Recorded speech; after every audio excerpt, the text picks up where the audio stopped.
The Kybalion, a study of the Hermetic philosophy of ancient Egypt and Greece, by 3 initiates. The Kybalion. Introduction. We take great pleasure in presenting to the attention of students and investigators of the secret doctrines this little work based upon the world-old Hermetic teachings. There has been so little written upon this subject, notwithstanding the countless references to the teachings in the many works upon occultism, that the many earnest searchers after the arcane truths will doubtless welcome the appearance of this present volume. The purpose of this work is not the enunciation of any special philosophy or doctrine, but rather is to give to the students a statement of the truth that will serve to reconcile the many bits of occult knowledge that they may have acquired, but which are apparently opposed to each other, and which often serve to discourage and disgust the beginner in the study. Our intent is not to erect a new temple of knowledge, but rather to place in the hands of the student a master key with which he may open the many inner doors in the temple of mystery through the main portals he has already entered. There is no portion of the occult teachings possessed by the world which have been so closely guarded as the fragments of the Hermetic teachings which have come down to us over the tens of centuries which have elapsed since the lifetime of its great founder, Hermes Trismegistus, the scribe of the gods, who dwelt in old Egypt in the days when the present race of men was in its infancy. Contemporary with Abraham, and, if the legends be true, an instructor of that venerable sage, Hermes was, and is, the great central sun of occultism, whose rays have served to illumine the countless teachings which have been promulgated since his time. All the fundamental and basic teachings embedded in the esoteric teachings of every race may be traced back to Hermes. Even the most ancient teachings of India undoubtedly have their roots in the original Hermetic teachings. From the land of the Ganges, many advanced occultists wandered to the land of Egypt, and sat at the feet of the Master. From him they obtained the Master Key, which explained and reconciled their divergent views, and thus the secret doctrine was firmly established. From other lands also came the learned ones, all of whom regarded Hermes as the Master of Masters, and his influence was so great that in spite of the many wanderings from the path on the part of the centuries of teachers in these different lands, there may still be found a certain basic resemblance and correspondence which underlies the many and often quite divergent theories entertained and taught by the occultists of these different lands today. The student of comparative religions will be able to perceive the influence of the Hermetic teachings in every religion worthy of the name now known to man, whether it be a dead religion or one in full vigour in our own times. There is always certain correspondence in spite of the contradictory features, and the Hermetic teachings act as the great reconciler. The life work of Hermes seems to have been in the direction of planting the great seed truth, which has grown and blossomed in so many strange forms, rather than to establish a school of philosophy which would dominate the world's thought. But nevertheless the original truths taught by him have been kept intact in their original purity by a few men in each age, who, refusing great numbers of half-developed students and followers, followed the Hermetic custom and reserved their truth for the few who are ready to comprehend and master it. From lip to ear the truth has been handed down among the few. There have always been a few initiates in each generation, in the various lands of the earth, who kept alive the sacred flame of the Hermetic teachings, and such have always been willing to use their lamps to relight the lesser lamps of the outside world, when the light of truth grew dim, and clouded by reason of neglect, and when the wicks became clogged with foreign matter. There were always a few to tend faithfully the altar of the truth, upon which was kept alight the perpetual lamp of wisdom. These men devoted their lives to the labour of love, which the poet has so well stated in his lines: "Oh, let not the flame die out, cherished age after age in its dark cavern, in its holy temples cherished, fed by pure ministers of love, let not the flame die out." These men have never sought popular approval, nor numbers of followers. They are indifferent to these things, for they know how few there are in each generation who are ready for the truth, or who would recognize it if it were presented to them. They reserve the strong meat for men, while others furnish the milk for babes. they reserve their pearls of wisdom for the few elect who recognize their value and who wear them in their crowns, instead of casting them before the materialistic vulgar swine who would trample them in the mud and mix them with their disgusting mental food. But still these men have never forgotten or overlooked the original teachings of Hermes regarding the passing on of the words of truth to those ready to receive it, which teaching is stated in the Kybalion as follows: "Where fall the footsteps of the Master, the ears of those ready for his teaching open wide." And again, "When the ears of the student are ready to hear, then cometh the lips to fill them with wisdom." But their customary attitude has always been strictly in accordance with the other Hermetic aphorism, also in the Kybalion: "The lips of wisdom are closed, except to the ears of understanding."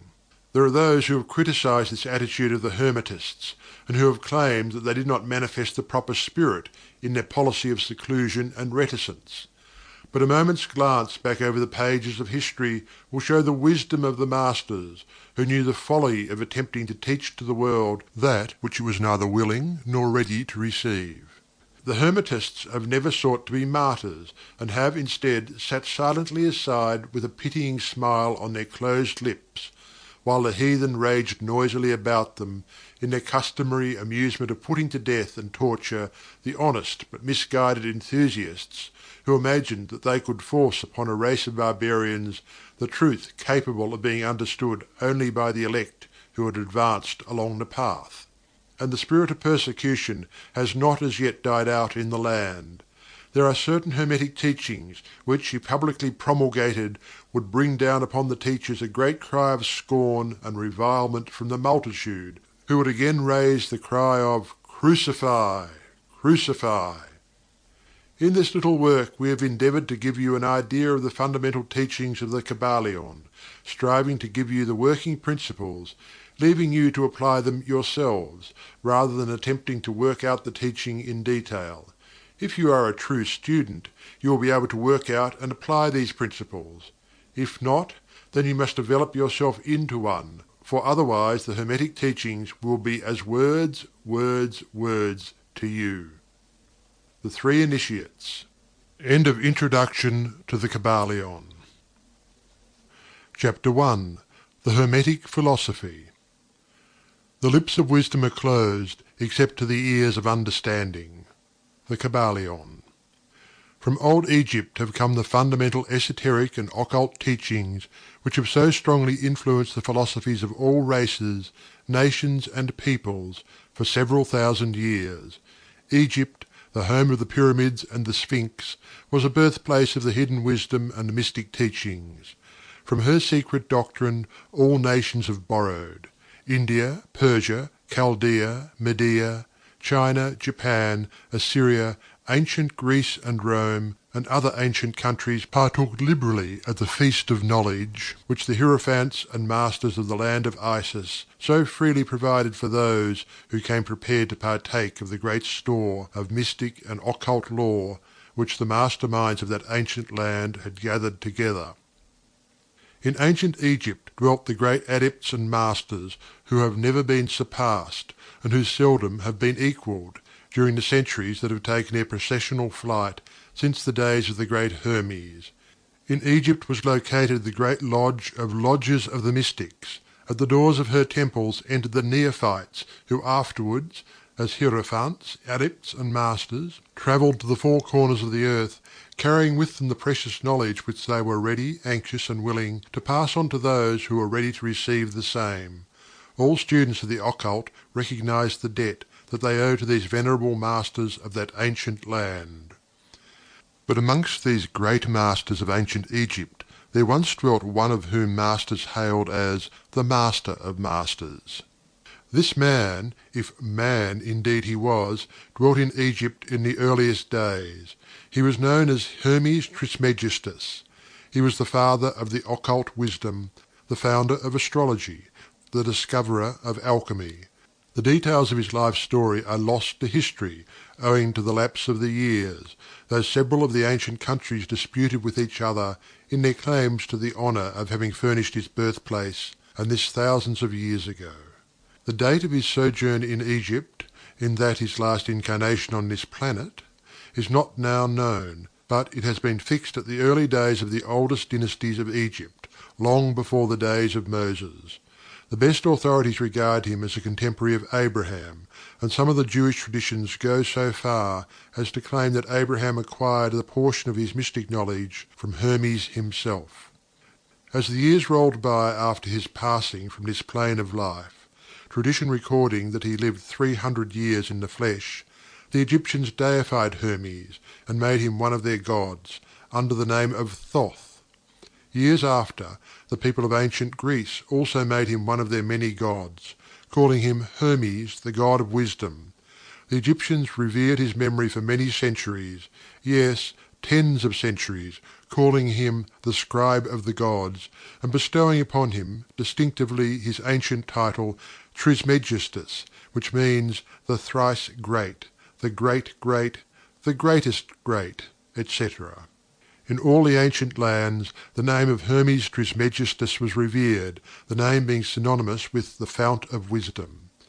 Even to this day we use the term hermetic in the sense of secret, sealed so that nothing can escape, etc., and this by reason of the fact that the followers of Hermes always observed the principle of secrecy in their teachings.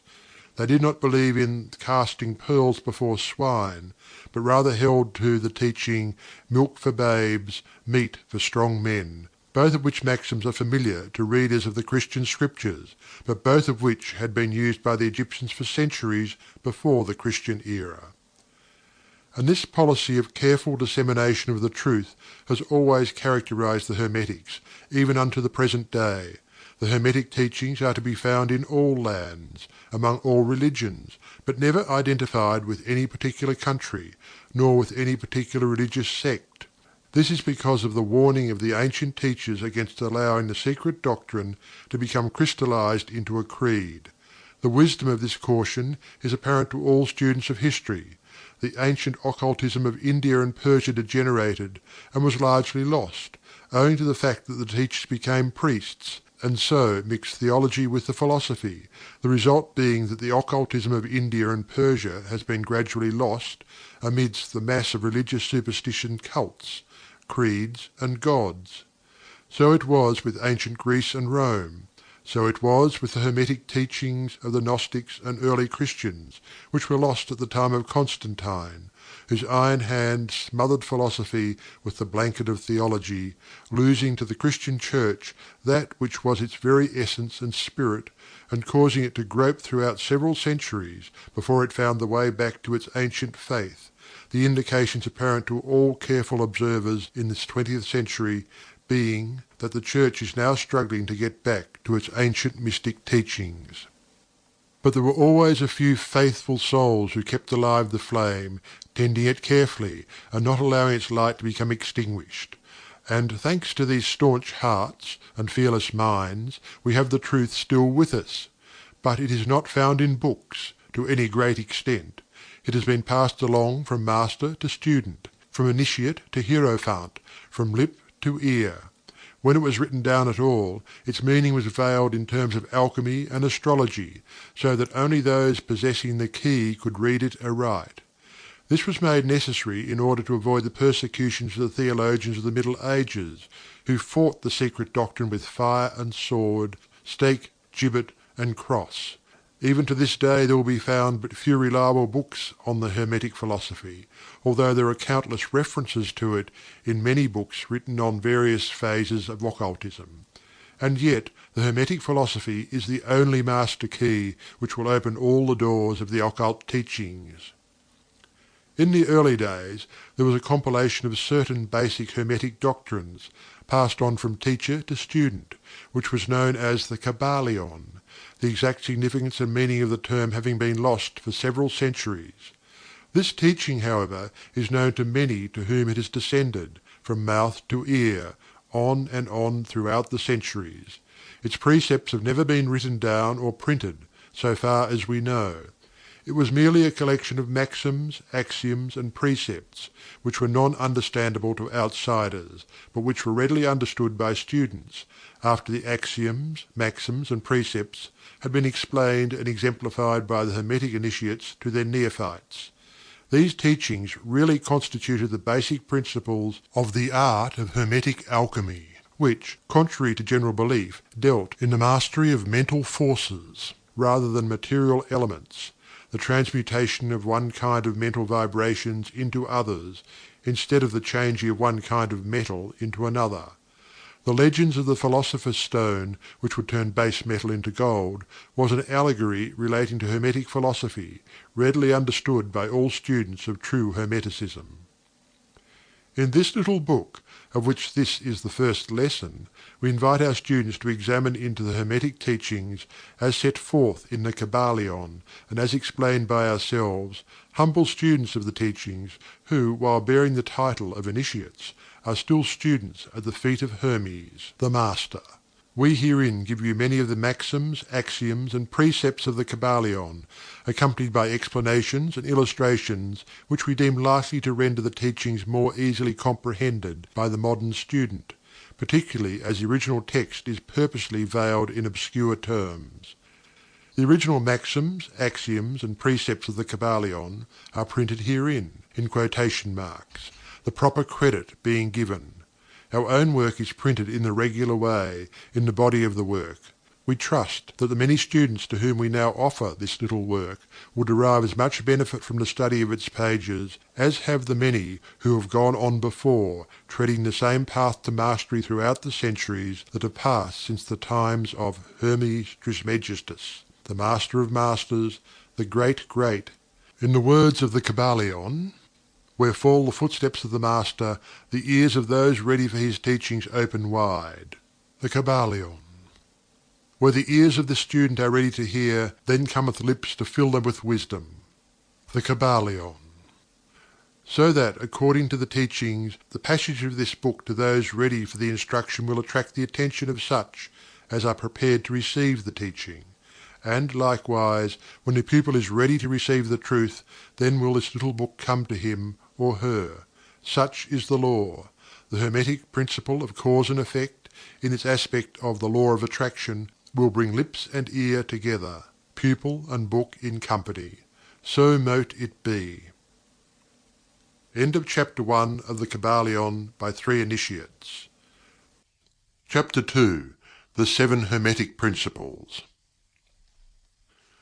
The principles of truth are 7. He who knows these, understandingly, possesses the magic key before whose touch all the doors of the temple fly open. The Kybalion. The 7 Hermetic principles, upon which the entire Hermetic philosophy is based, are as follows. 1. The principle of Mentalism. 2. The principle of Correspondence. 3. The principle of Vibration. 4. The principle of Polarity. 5. The principle of Rhythm. 6. The principle of Cause and Effect. 7. The principle of Gender. These 7 principles will be discussed and explained as we proceed with these lessons.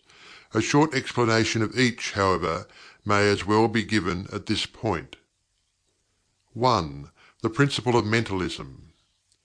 The All is Mind. The Universe is mental. The Kybalion. This principle embodies the truth that all is mind. It explains that the All, which is the substantial reality underlying all the outward manifestations and appearances which we know under the terms of the material universe, the phenomena of life, matter, energy, and, in short, all that is apparent to our material senses, is spirit, which in itself is unknowable and undefinable, but which may be considered and thought of as a universal, infinite living mind. It also explains that all the phenomenal world or universe is simply a mental creation of the All, subject to the laws of created things, and that the universe, as a whole, and in its parts or units, has its existence in the mind of the All, in which mind we live and move and have our being. This principle, by establishing the mental nature of the universe, easily explains all of the varied mental and psychic phenomena that occupy such a large portion of the public attention, and which, without such explanation, are non-understandable and defy scientific treatment. An understanding of this great Hermetic principle of mentalism enables the individual to readily grasp the laws of the mental universe, and to apply the same to his well-being and advancement. The Hermetic student is enabled to apply intelligently the great mental laws, instead of using them in a haphazard manner. With the master key in his possession, the student may unlock the many doors of the mental and psychic temple of knowledge, and enter the same freely and intelligently. This principle explains the true nature of energy, power, and matter, and why and how all these are subordinate to the mastery of mind. One of the old Hermetic masters wrote, long ages ago, "He who grasps the truth of the mental nature of the universe is well advanced on the path to mastery." And these words are as true today as at the time they were first written. Without this master key, mastery is impossible, and the student knocks in vain at the many doors of the temple. 2. The principle of correspondence. As above, so below. As below, so above. The Kybalion. This principle embodies the truth that there is always a correspondence between the laws and phenomena of the various planes of being and life. The old Hermetic axiom ran in these words: "As above, so below; as below, so above." And the grasping of this principle gives one the means of solving many a dark paradox and hidden secret of nature. There are planes beyond our knowing, but when we apply the principle of correspondence to them, we are able to understand much that would otherwise be unknowable to us. This principle is of universal application and manifestation on the various planes of the material, mental, and spiritual universe, as it is a universal law. The ancient Hermetists considered this principle as one of the most important mental instruments by which man was able to pry aside the obstacles which hid from view the unknown. Its use even tore aside the veil of Isis to the extent that a glimpse of the face of the goddess might be caught. Just as a knowledge of the principles of geometry enables man to measure distant suns and their movements, while seated in his observatory, so a knowledge of the principle of correspondence enables man to reason intelligently from the known to the unknown. Studying the monad, he understands the archangel. 3. The principle of vibration. Nothing rests, everything moves, everything vibrates. The Kybalion. This principle embodies the truth that everything is in motion, everything vibrates, nothing is at rest. Facts which modern science endorses, and which each new scientific discovery tends to verify. And yet this Hermetic principle was enunciated thousands of years ago by the masters of ancient Egypt.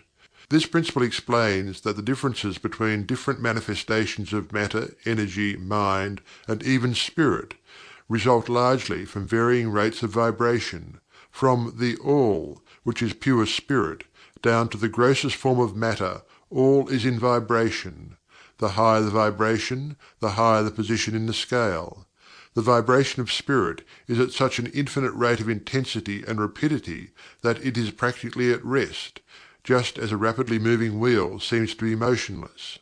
And at the other end of the scale there are gross forms of matter whose vibrations are so low as to seem at rest.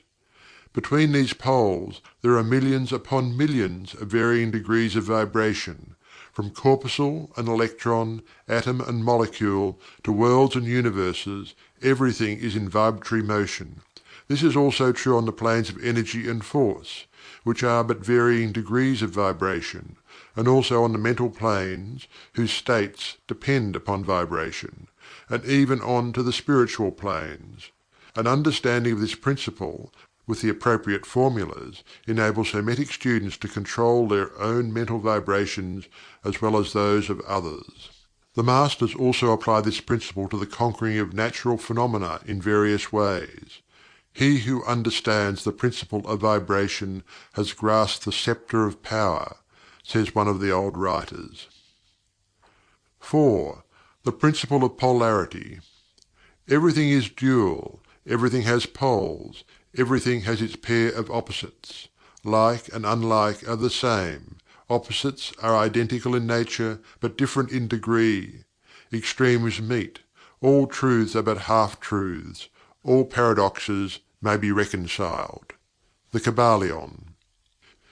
This principle embodies the truth that everything is dual, everything has two poles, everything has its pair of opposites, all of which were old Hermetic axioms. It explains the old paradoxes that have perplexed so many, which have been stated as follows. Thesis and antithesis are identical in nature, but different in degree. Opposites are the same, differing only in degree. The pairs of opposites may be reconciled. Extremes meet. Everything is and isn't at the same time. All truths are but half-truths. Every truth is half false. There are two sides to everything, etc., etc., etc. It explains that in everything there are two poles, or opposite aspects, and that opposites are really only the two extremes of the same thing, with many varying degrees between them. To illustrate, heat and cold, although opposites, are really the same thing, the differences consisting merely of degrees of the same thing. Look at your thermometer and see if you can discover where heat terminates and cold begins. There is no such thing as absolute heat or absolute cold. The two terms heat and cold simply indicate varying degrees of the same thing, and that same thing which manifests as heat and cold is merely a form, variety, and rate of vibration. So heat and cold are simply the two poles of that which we call heat, and the phenomena attendant thereupon are manifestations of the principle of polarity. The same principle manifests in the case of light and darkness, which are the same thing, the difference consisting in the varying degrees between the two poles of the phenomena. Where does darkness leave off and light begin? What is the difference between large and small, between hard and soft, between black and white, between sharp and dull, between noise and quiet, between high and low, between positive and negative? The principle of polarity explains these paradoxes, and no other principle can supersede it. The same principle operates on the mental plane. Let us take a radical and extreme example, that of love and hate, two mental states apparently totally different. Yet there are degrees of hate and degrees of love, and a middle point in which we use the terms like or dislike, which shade into each other so gradually that sometimes we are at a loss to know whether we like or dislike, or neither. And all are simply degrees of the same thing, as you will see if you will but think a moment. And more than this, and considered of more importance by the Hermetists, it is possible to change the vibrations of hate to the vibrations of love, in one's own mind, and in the minds of others.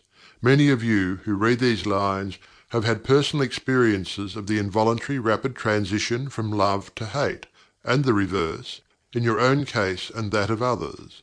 And you will therefore realize the possibility of this being accomplished by the use of the will, by means of the Hermetic formulas. Good and evil are but the poles of the same thing, and the Hermetist understands the art of transmuting evil into good, by means of an application of the principle of polarity. In short, the art of polarization becomes a phase of mental alchemy, known and practiced by the ancient and modern Hermetic masters. An understanding of the principle will enable one to change his own polarity as well as that of others, if he will devote the time and study necessary to master the art. 5. The principle of rhythm. Everything flows in and out. Everything has its tides. All things rise and fall. The pendulum swing manifests in everything. The measure of the swing to the right is a measure of the swing to the left. Rhythm compensates. The Kybalion. This principle embodies the truth that in everything there is manifested a measured motion, to and fro, a flow and inflow, a swing backward and forward, a pendulum-like movement, a tide-like ebb and flow, a high tide and low tide, between the two poles which exist in accordance with the principle of polarity described a moment ago. There is always an action and a reaction, an advance and a retreat, a rising and a sinking. This is in the affairs of the universe, suns, worlds, men, animals, mind, energy, and matter. This law is manifest in the creation and destruction of worlds, in the rise and fall of nations, in the life of all things, and finally in the mental states of man, and it is with this latter that the Hermetists find the understanding of the principle most important. The Hermetists have grasped this principle, finding its universal application, and have also discovered certain means to overcome its effects in themselves by the use of the appropriate formulas and methods. They apply the mental law of neutralization. They cannot annul the principle or cause it to cease its operation, but they have learnt how to escape its effects upon themselves, to a certain degree depending upon the mastery of the principle. They have learned how to use it, instead of being used by it. In this and similar methods consists the art of the Hermetists. The master of Hermetics polarizes himself at the point at which he desires to rest, and then neutralizes the rhythmic swing of the pendulum, which would tend to carry him to the other pole. All individuals who have attained any degree of self-mastery do this to a certain degree, more or less unconsciously. But the Master does this consciously and by the use of his will, and attains a degree of poise and mental firmness almost impossible of belief on the part of the masses, who are swung backward and forward like a pendulum.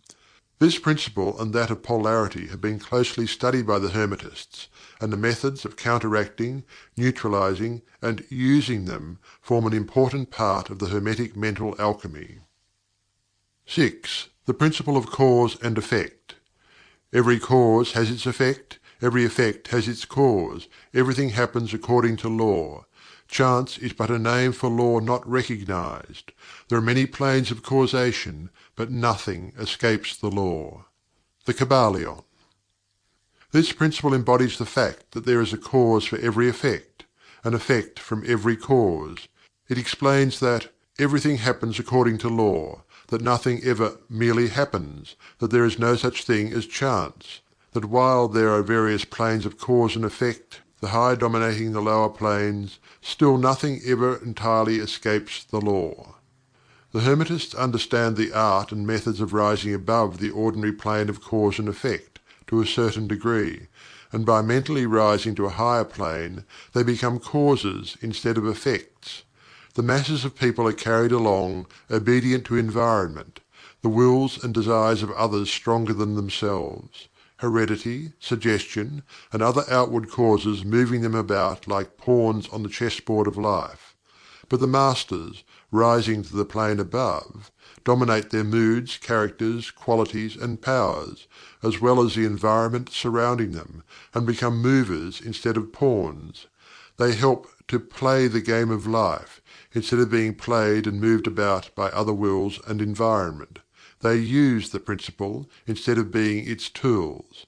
The Masters obey the causation of the higher planes, but they help to rule on their own plane. In this statement there is condensed a wealth of Hermetic knowledge. Let him read who can. 7. The principle of gender.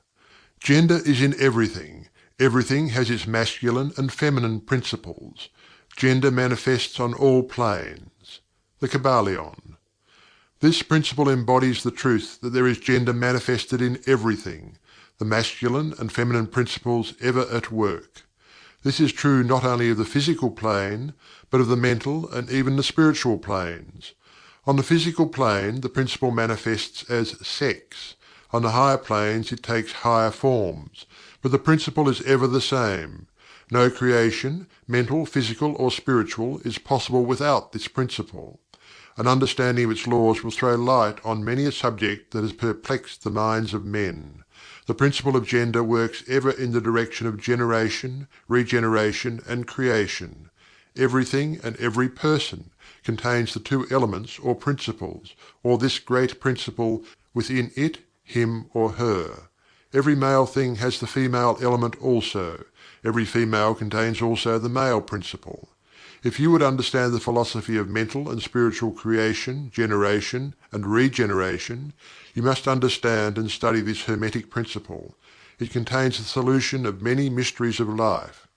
We caution you that this principle has no reference to the many base, pernicious, and degrading lustful theories, teachings, and practices, which are taught under fanciful titles, and which are a prostitution of the great natural principle of gender.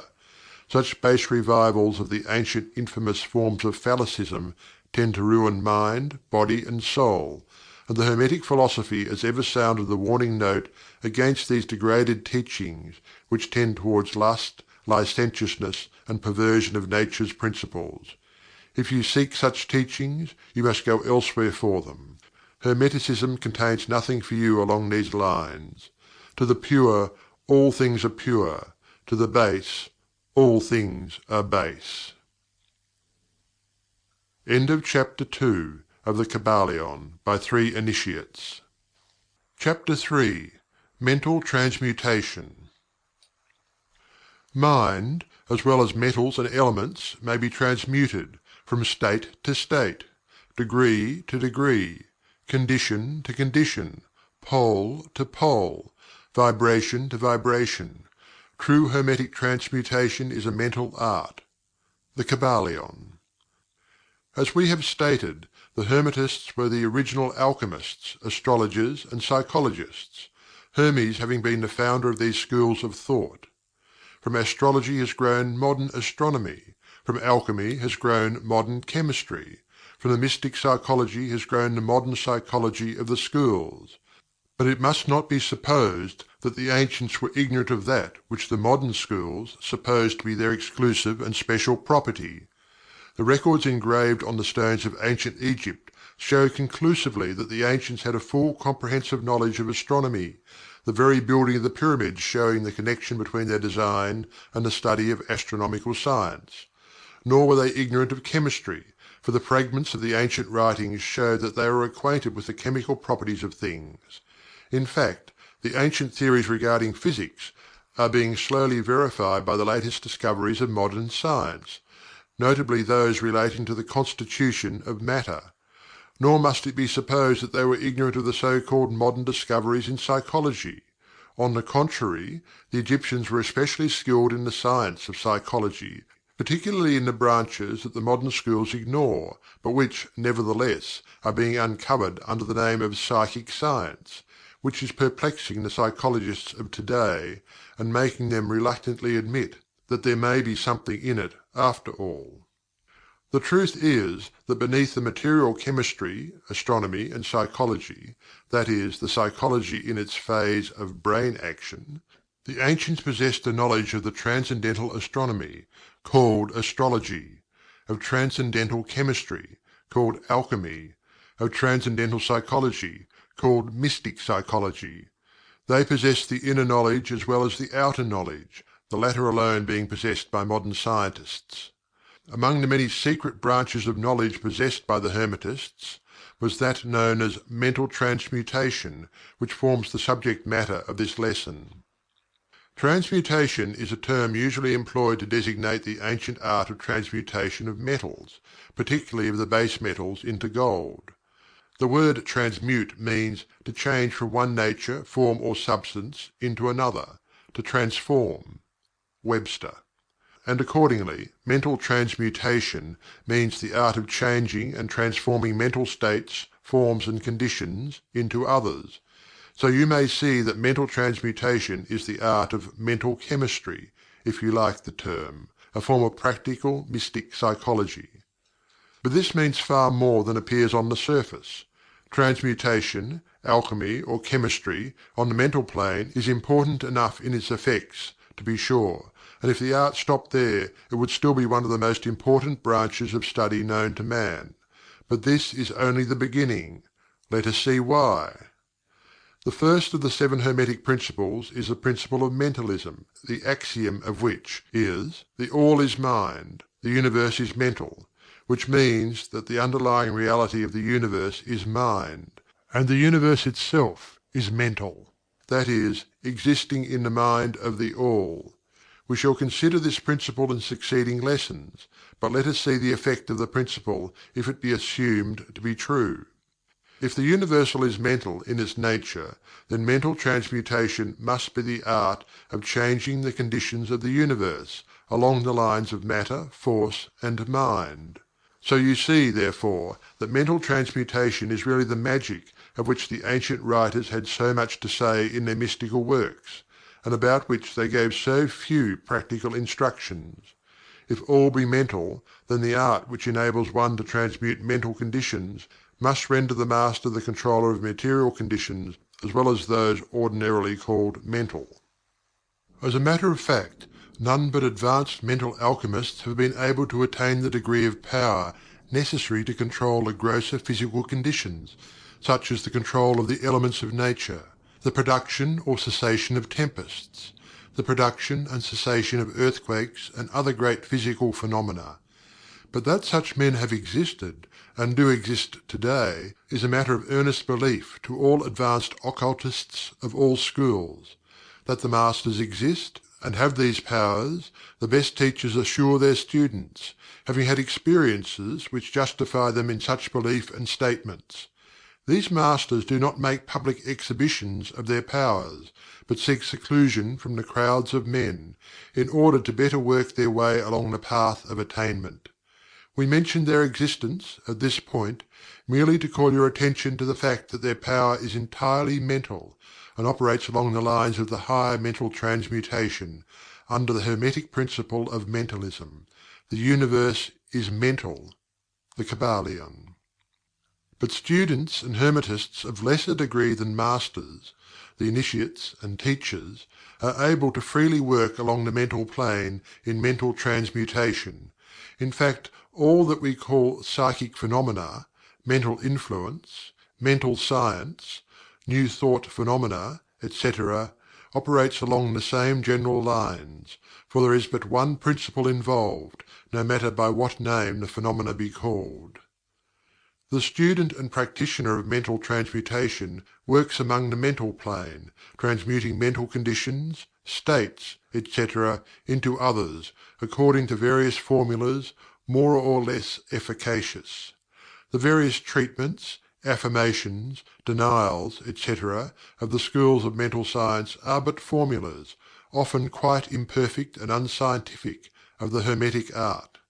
The majority of modern practitioners are quite ignorant compared to the ancient masters, for they lack the fundamental knowledge upon which the work is based. Not only may the mental states, etc., of one's self be changed or transmuted by Hermetic methods, but also the states of others may be, and are, constantly transmuted in the same way, usually unconsciously, but often consciously by some understanding the laws and principles, in cases where the people affected are not informed of the principles of self-protection. And more than this, as many students and practitioners of modern mental science know, every material condition depending upon the minds of other people may be changed or transmuted in accordance with the earnest desire, will, and treatments of persons desiring changed conditions of life. The public is so generally informed regarding these things at present that we do not deem it necessary to mention the same at length, our purpose at this point being merely to show the Hermetic principle and art underlying all of these various forms of practice, good and evil, for the force can be used in opposite directions according to the Hermetic principles of Polarity.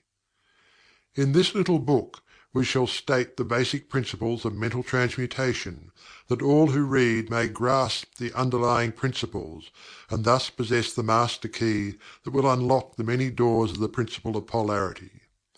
We shall now proceed to a consideration of the first of the Hermetic seven principles, the principle of Mentalism, in which is explained the truth that the All is Mind, the Universe is Mental, in the words of the Kybalion. We ask the close attention and careful study of this great principle on the part of our students, for it is really the basic principle of the whole Hermetic philosophy and of the Hermetic art of mental transmutation. End of Chapter 3 of the Kybalion by 3 Initiates. Chapter 4. The All. Under and back of the universe of time, space and change is ever to be found the substantial reality, the fundamental truth. The Kybalion. Substance means that which underlies all outward manifestations, the essence, the essential reality, the thing in itself, etc. Substantial means actually existing, being the essential element, being real, etc. Reality means the state of being real, true, enduring, valid, fixed, permanent, actual, etc. Under and behind all outward appearances or manifestations, there must always be a substantial reality. This is the law. Man, considering the universe, of which he is a unit, sees nothing but change in matter, forces, and mental states. He sees that nothing really is, but that everything is becoming and changing. Nothing stands still. Everything is being born, growing, dying. The very instant a thing reaches its height, it begins to decline. The law of rhythm is in constant operation. There is no reality, enduring quality, fixity, or substantiality in anything. Nothing is permanent but change. He sees all things evolving from other things, and resolving into other things. A constant action and reaction, inflow and outflow. Building up and tearing down, creation and destruction, birth, growth, and death. Nothing endures but change. And if he be a thinking man, he realizes that all of these changing things must be but outward appearances or manifestations of some underlying power, some substantial reality. All thinkers, in all lands and in all times, have assumed the necessity for postulating the existence of this substantial reality. All philosophies worthy of the name have been based upon this thought. Men have given this substantial reality many names. Some have called it by the name of Deity, under many titles. Others have called it the Infinite and Eternal Energy. Others have tried to call it Matter. But all have acknowledged its existence. It is self-evident. It needs no argument. In these lessons we have followed the example of some of the world's greatest thinkers, both ancient and modern, the Hermetic Masters, and have called this underlying power, this substantial reality, by the Hermetic name of the All, which term we consider the most comprehensive of the many terms applied by man to that which transcends names and terms. We accept and teach the view of the great Hermetic thinkers of all times, as well as of those illumined souls who have reached higher planes of being, both of whom assert that the inner nature of the All is unknowable. This must be so, for naught by the All itself can comprehend its own nature and being.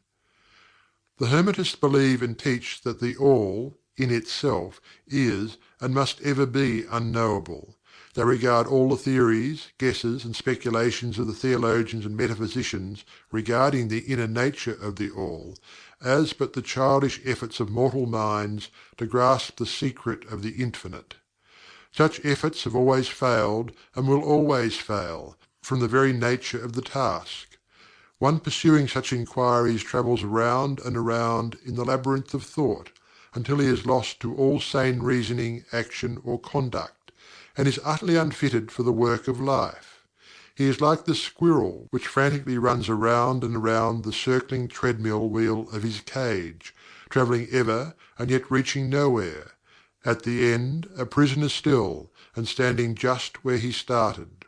And still more presumptuous are those who attempt to ascribe to the All the personality, qualities, properties, characteristics, and attributes of themselves, ascribing to the All the human emotions, feelings, and characteristics, even down to the pettiest qualities of mankind, such as jealousy, susceptibility to flattery and praise, desire for offerings and worship, and all the other survivals from the days of the childhood of the race.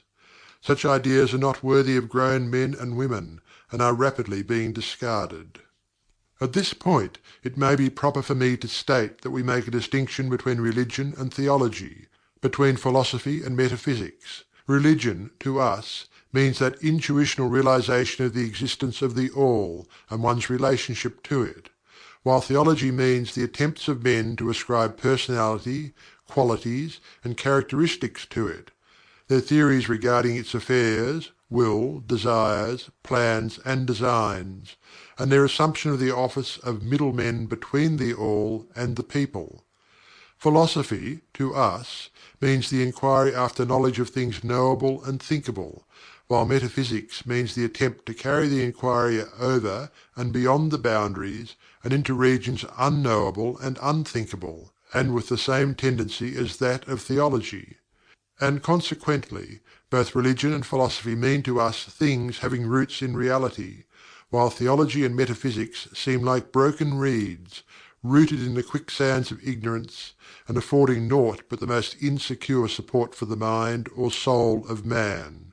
We do not insist upon our students accepting these definitions. We mention them merely to show our position.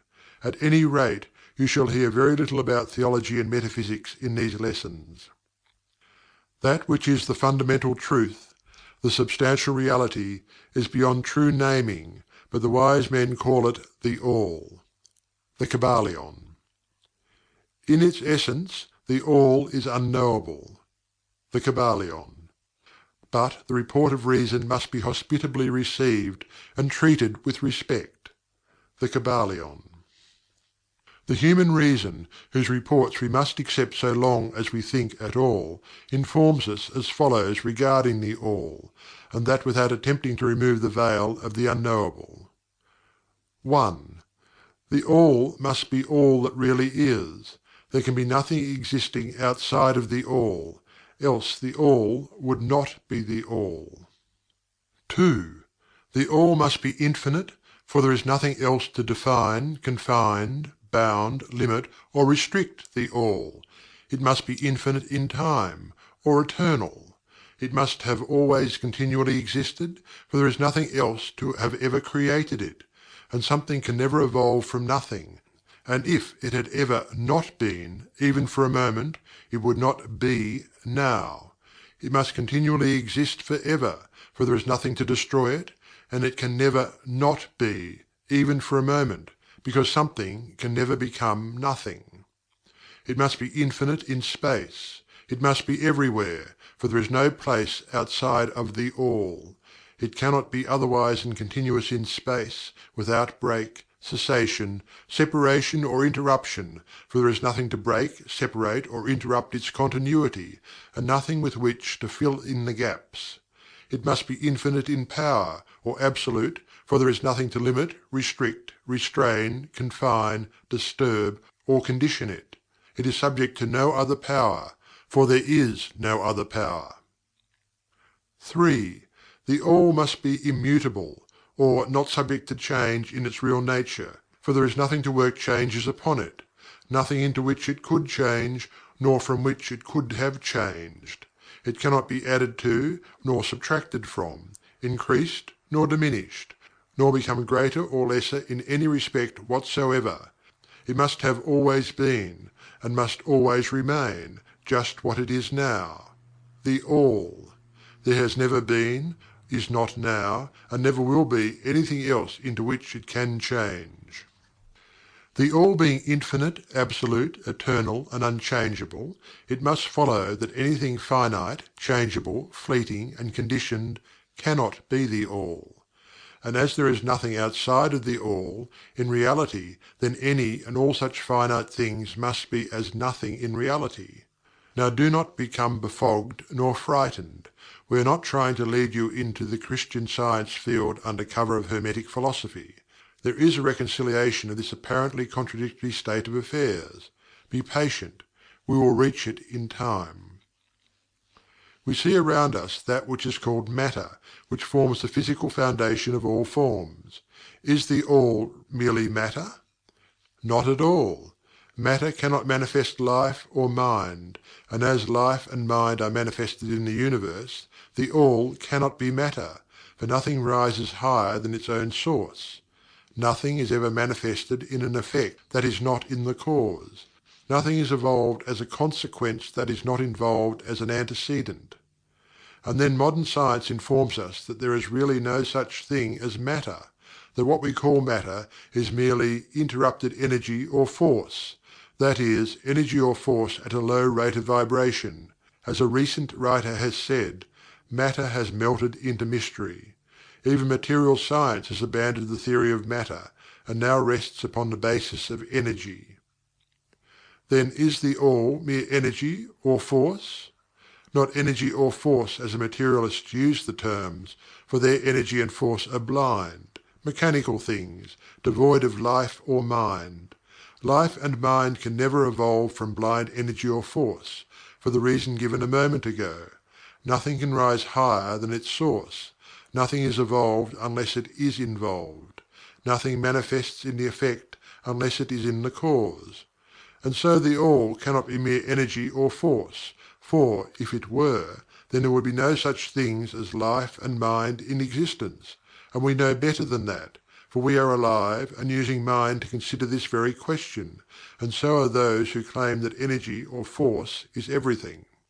What is there then higher than matter or energy that we know to be existent in the universe? Life and mind.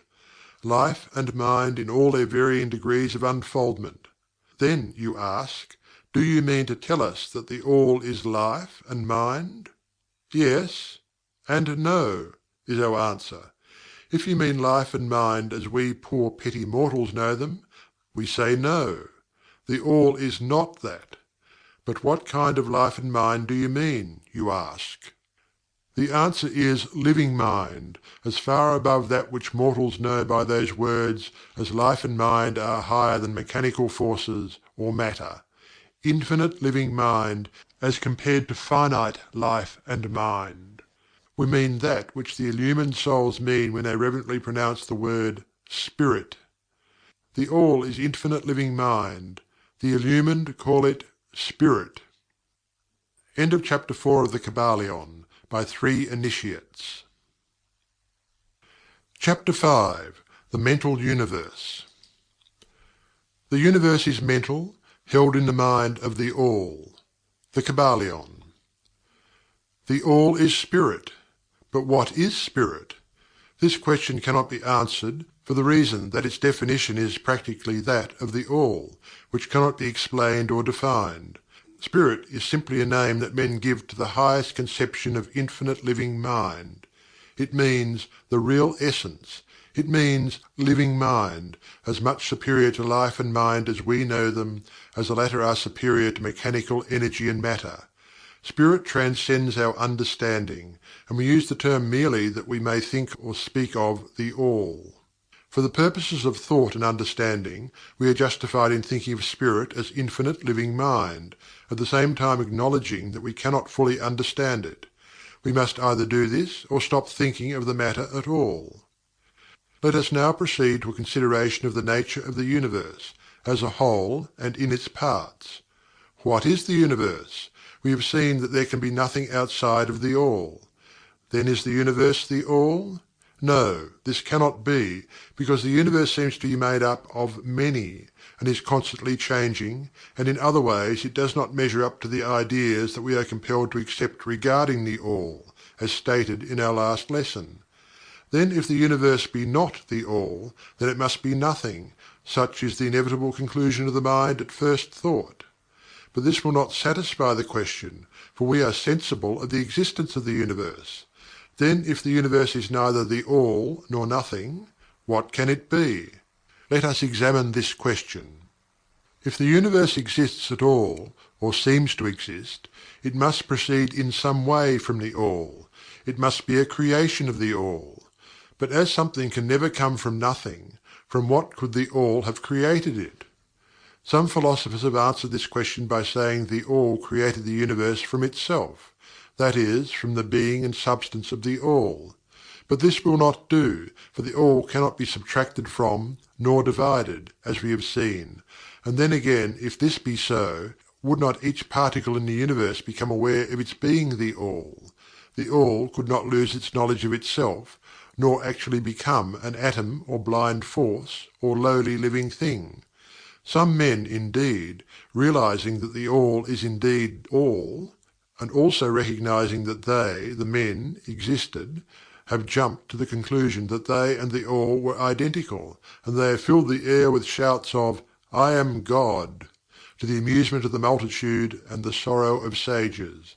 The claim of the corpuscle that "I am man" would be modest in comparison. But what indeed is the universe, if it be not the All, not yet created by the All, having separated itself into fragments? What else can it be? Of what else can it be made? This is the great question. Let us examine it carefully. We find here that the principle of correspondence, see Lesson 1, comes to our aid here. The old Hermetic axiom, as above, so below, may be pressed into service at this point. Let us endeavour to get a glimpse of the workings on higher planes by examining those on our own. The principle of correspondence must apply to this as well as to other problems. Let us see. On his own plane of being, how does man create? Well, first, he may create by making something out of outside materials. But this will not do, for there are no materials outside of the All with which it may create. Well then, secondly, man procreates or reproduces his kind by the process of begetting, which is self-multiplication, accomplished by transferring a portion of his substance to his offspring. But this will not do, because the All cannot transfer or subtract a portion of itself, nor can it reproduce or multiply itself. In the first place there would be a taking away, and in the second case a multiplication or addition to the All, both thoughts being an absurdity. Is there no third way in which man creates? Yes, there is. He creates mentally, and in so doing he uses no outside materials, nor does he reproduce himself, and yet his spirit pervades the mental creation. Following the principle of correspondence, we are justified in considering that the All creates the universe mentally, in a manner akin to the process whereby man creates mental images. And here is where the report of reason tallies precisely with the report of the illumined, as shown by their teachings and writings. Such are the teachings of the wise men. Such was the teaching of Hermes. The All can create in no other way except mentally, without either using material, and there is none to use, or else reproducing itself, which is also impossible. There is no escape from this conclusion of the reason, which, as we have said, agrees with the highest teachings of the illumined. Just as you, student, may create a universe of your own in your mentality, so does the All create universes in its own mentality. But your universe is a mental creation of a finite mind, whereas that of the All is the creation of an infinite. The two are similar in kind, but infinitely different in degree. We shall examine more closely into the process of creation and manifestation as we proceed. But this is the point to fix in your minds at this stage. The universe, and all it contains, is a mental creation of the All. Verily, indeed, all is mind. The All creates in its infinite mind countless universes, which exist for eons of time, and yet to the All, the creation, development, decline and death of 1,000,000 universes is as the time of the twinkling of an eye. The Kybalion. The infinite mind of the All is the womb of universes. The Kybalion. The principle of gender, see Lesson 1 and other lessons to follow, is manifested on all planes of life, material, mental and spiritual. But, as we have said before, gender does not mean sex. Sex is merely a material manifestation of gender. Gender means relating to generation or creation, and wherever anything is generated or created on any plane, the principle of gender must be manifested, and this is true even in the creation of universes. Now do not jump to the conclusion that we are teaching that there is a male and female God, or Creator. That idea is merely a distortion of the ancient teachings on the subject. The true teaching is that the All, in itself, is above gender, as it is above every other law, including those of time and space. It is the law from which the laws proceed, and it is not subject to them. But when the All manifests on the plane of generation or creation, then it acts according to law and principle, for it is moving on a lower plane of being, and consequently it manifests the principle of gender, in its masculine and feminine aspects, on the mental plane, of course. This idea may seem startling to some of you who hear it for the first time, but you have all really passively accepted it in your everyday conceptions. You speak of the fatherhood of God, and the motherhood of nature, of God the Divine Father, and nature the Universal Mother, and have thus instinctively acknowledged the principle of gender in the universe. Is this not so? But the Hermetic teaching does not imply a real duality. The All is One. The two aspects are merely aspects of manifestation. The teaching is that the masculine principle manifested by the All stands, in a way, apart from the actual mental creation of the universe. It projects its will toward the feminine principle, which may be called Nature, whereupon the latter begins the actual work of the evolution of the universe, from simple centers of activity on to man, then on and on still higher, all according to well established and firmly enforced laws of nature. If you prefer the old figures of thought, you may think of the masculine principle as God the Father, and of the feminine principle as Nature, the universal mother, from whose womb all things have been born. This is more than a mere poetic figure of speech. It is an idea of the actual process of the creation of the universe. But always remember that the All is but One, and that in its infinite mind the universe is generated, created, and exists. It may help you to get the proper idea if you will apply the law of correspondence to yourself and your own mind. You know that the part of you which you call I, in a sense, stands apart and witnesses the creation of mental images in your own mind. The part of your mind in which the mental generation is accomplished may be called the Me, in distinction from the I, which stands apart and witnesses and examines the thoughts, ideas, and images of the Me. As above, so below, remember? And the phenomena of one plane may be employed to solve the riddles of higher or lower planes. Is it any wonder that you, the child, feel that instinctive reverence for the All, which feeling we call religion, that respect and reverence for the Father Mind? Is it any wonder that, when you consider the works and wonders of nature, you are overcome with a mighty feeling which has its roots away down in your inmost being? It is the Mother Mind that you are pressing close up to, like a babe to the breast. Do not make the mistake of supposing that the little world you see around you, the earth, which is a mere grain of dust in the universe, is the universe itself. There are millions upon millions of such worlds, and greater, and there are millions and millions of such universes in existence within the infinite mind of the All. And even in our own little solar system there are regions and planes of life far higher than ours, and beings compared to which we earthbound mortals are as the slimy life forms that dwell on the ocean's bed when compared to man. There are beings with powers and attributes higher than man has ever dreamed of the gods possessing. And yet these beings were once as you, and still lower, and you will be even as they, and still higher in time, for such is the destiny of man as reported by the illumined. And death is not real, even in the relative sense. It is but birth to a new life, and you shall go on, and on, and on, and on, to higher and still higher planes of life, for eons upon eons of time. The universe is your home, and you shall explore its farthest recesses before the end of time. You are dwelling in the infinite mind of the All, and your possibilities and opportunities are infinite, both in time and space. And at the end of the grand cycle of eons, when the All shall draw back into itself all of its creations, you will go gladly, for you will then be able to know the whole truth of being at one with the All. Such is the report of the illumined, those who have advanced well along the path. And in the meantime, rest calm and serene. You are safe and protected by the infinite power of the Father-Mother Mind. Within the Father-Mother Mind, mortal children are at home. The Kybalion. There is not one who is fatherless nor motherless in the universe. The Kybalion. End of Chapter 5 of the Kybalion, by 3 Initiates. Chapter 6. The Divine Paradox.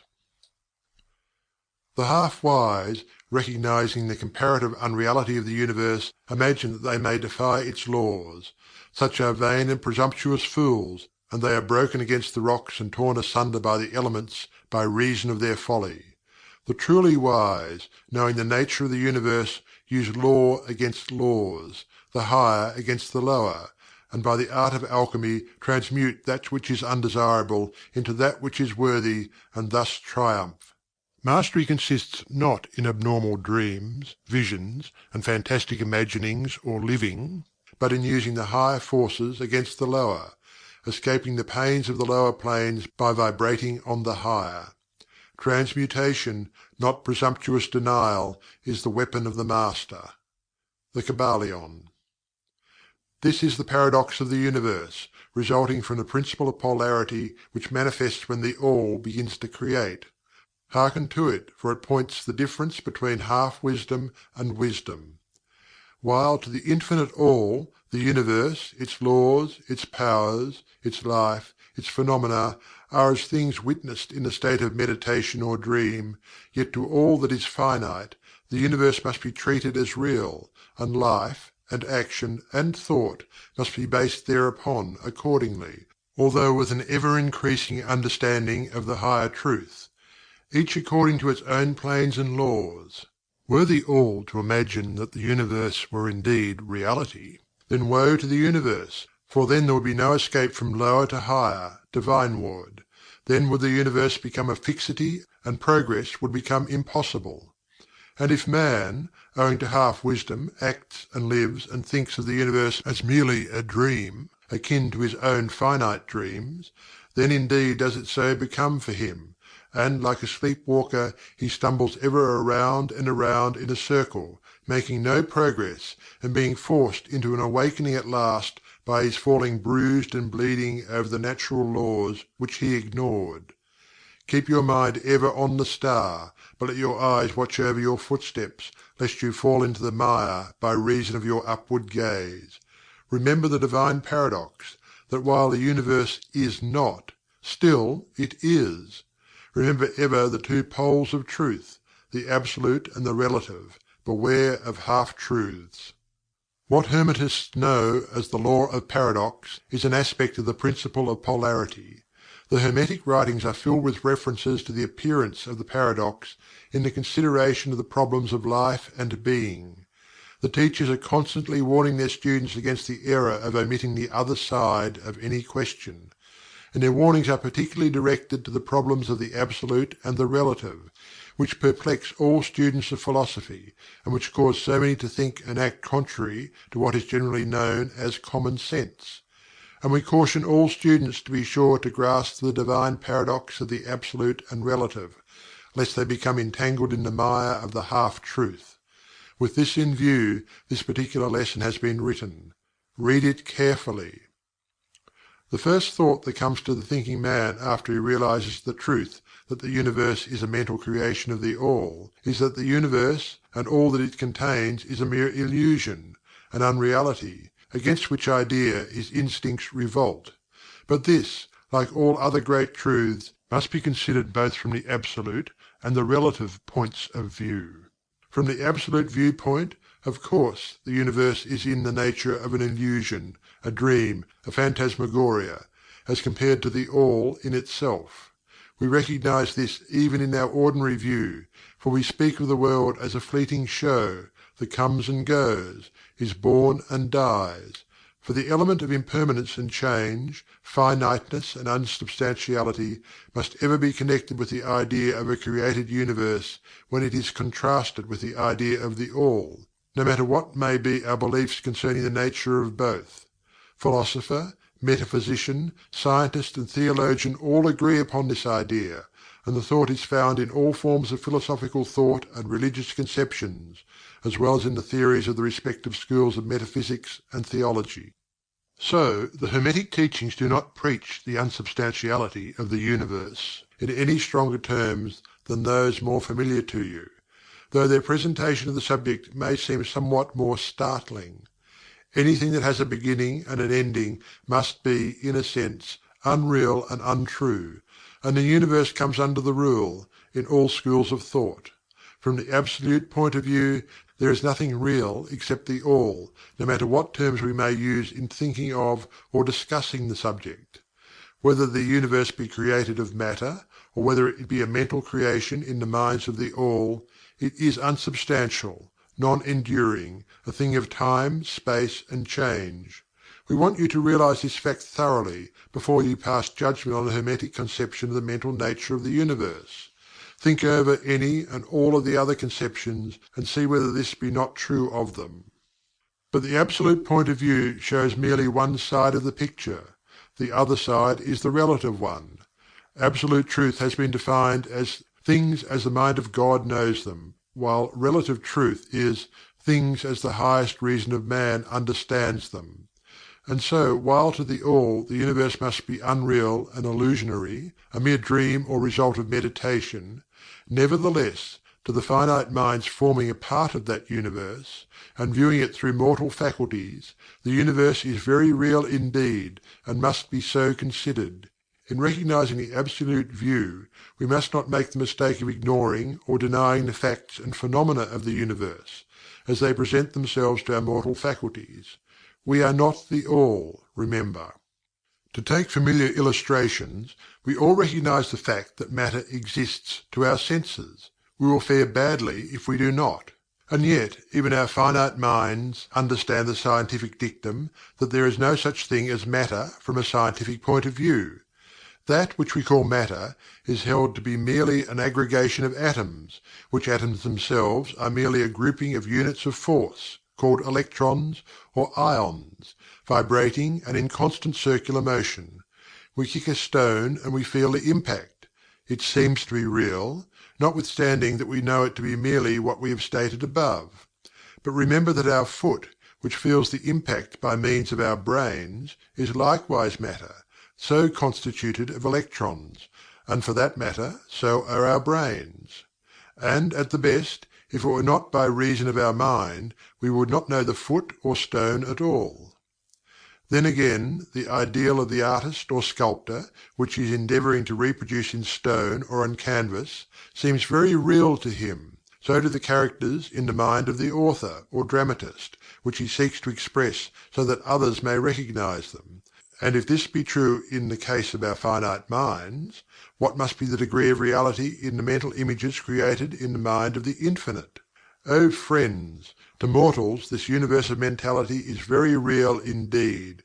It is the only one we can ever know, though we rise from plane to plane, higher and higher in it. To know it otherwise, by actual experience, we must be the All itself. It is true that the higher we rise in the scale, the nearer to the mind of the Father we reach, the more apparent becomes the illusory nature of finite things, but not until the All finally withdraws us into itself does the vision actually vanish. So we need not dwell upon the feature of illusion. Rather let us, recognizing the real nature of the universe, seek to understand its mental laws, and endeavor to use them to the best effect in our upward progress through life, as we travel from plane to plane of being. The laws of the universe are none less iron laws because of the mental nature. All except the All are bound by them. What is in the infinite mind of the All is real, in a degree second only to that reality itself which is vested in the nature of the All. So do not feel insecure or afraid. We are all held firmly in the infinite mind of the All, and there is naught to hurt us or for us to fear. There is no power outside of the All to affect us, so we may rest calm and secure. There is a world of comfort and security in this realization when once attained. Then calm and peaceful do we sleep, rocked in the cradle of the deep, resting safely on the bosom of the ocean of infinite mind which is the All. In the All, indeed, do we live and move and have our being. Matter is none the less matter to us, while we dwell on the plane of matter, although we know it to be merely an aggregation of electrons or particles of force, vibrating rapidly and gyrating round each other in the formations of atoms. The atoms in turn vibrating and gyrating, forming molecules, which latter in turn form larger masses of matter. Nor does matter become less matter when we follow the inquiry still further, and learn from the Hermetic teachings that the force of which the electrons are but units is merely a manifestation of the mind of the All, and like all else in the universe is purely mental in its nature. While on the plane of matter we must recognize its phenomena. We may control matter, as all masters of higher or lesser degree do, but we do so by applying the higher forces. We commit a folly when we attempt to deny the existence of matter in the relative aspect. We may deny its mastery over us, and rightly so, but we should not attempt to ignore it in its relative aspect, at least so long as we dwell upon its plane. Nor do the laws of nature become less constant or effective when we know them, likewise, to be merely mental creations. They are in full effect on the various planes. We overcome the lower laws by applying still higher ones, and in this way only. But we cannot escape law or rise above it entirely. Nothing but the All can escape law, and that because the All is law itself, from which all laws emerge. The most advanced masters may acquire the powers usually attributed to the gods of men, and there are countless ranks of being, in the great hierarchy of life, whose being and power transcends even that of the highest masters among men to a degree unthinkable by mortals. But even the highest master and the highest being must bow to the law, and be as nothing in the eye of the All.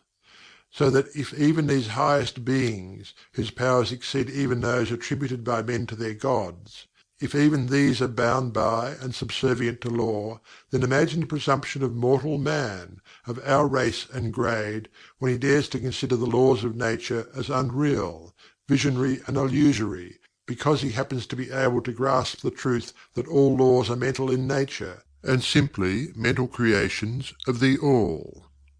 Those laws which the All intends to be governing laws are not to be defied or argued away. So long as the universe endures, will they endure. For the universe exists merely by virtue of these laws which form its framework and which hold it together. The Hermetic principle of Mentalism, while explaining the true nature of the universe, upon the principle that all is mental, does not change the scientific conceptions of the universe, life, or evolution.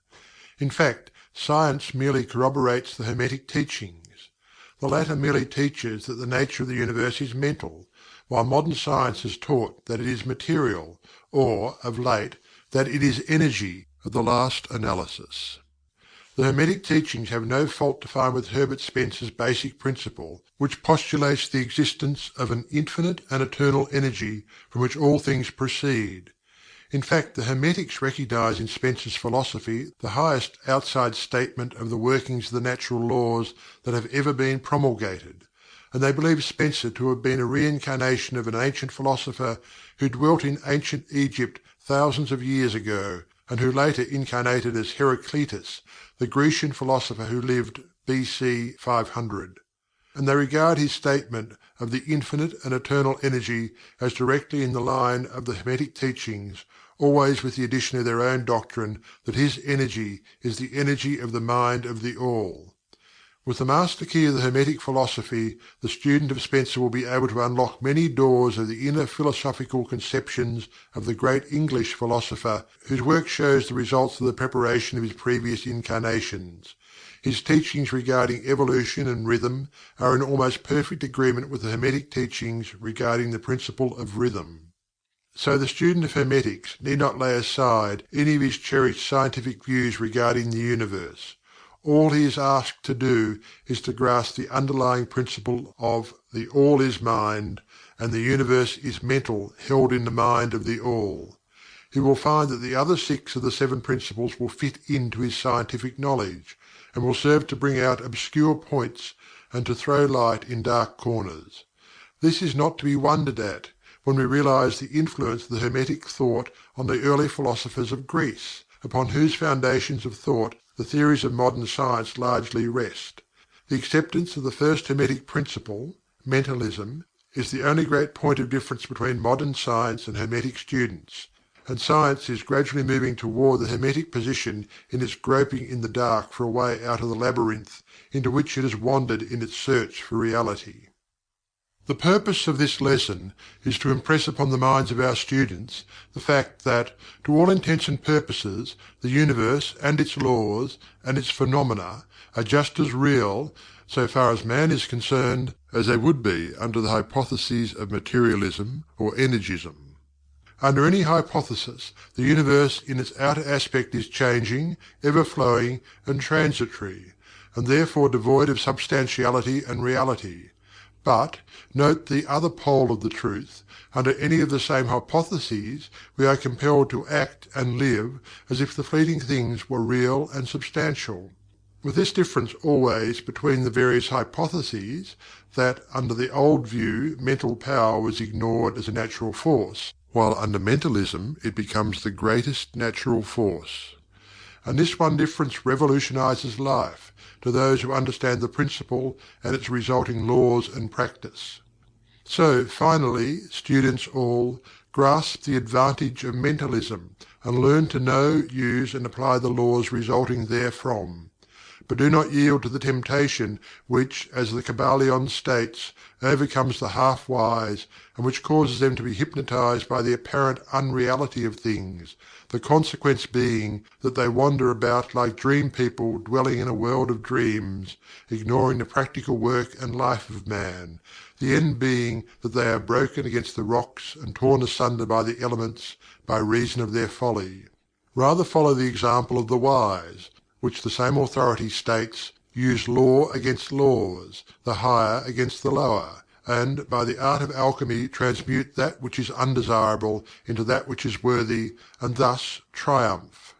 Following the authority, let us avoid the half-wisdom, which is folly, which ignores the truth that mastery consists not in abnormal dreams, visions, and fantastic imaginings or living, but in using the higher forces against the lower, escaping the pains of the lower planes by vibrating on the higher. Remember always, student, that transmutation, not presumptuous denial, is the weapon of the Master. The above quotations are from the Kybalion and are worthy of being committed to memory by the student. We do not live in a world of dreams, but in an universe which, while relative, is real so far as our lives and actions are concerned. Our business in the universe is not to deny its existence, but to live using its laws to rise from lower to higher, living on, doing the best that we can under the circumstances arising each day, and living, so far as is possible, to our highest ideas and ideals. The true meaning of life is not known to men on this plane, if indeed to any, but the highest authorities and our own intuitions teach us that we will make no mistake in living up to the best that is in us, so far as is possible, and realizing the universal tendency in the same direction in spite of apparent evidences to the contrary. We are all on the path, and the road leads upward ever, with frequent resting places. Read the message of the Kybalion, and follow the example of the wise, avoiding the mistake of the half-wise, who perish by reason of their folly. End of Chapter 6 of the Kybalion, by 3 Initiates. Chapter 7. The All in All. While all is in the All, it is equally true that the All is in all.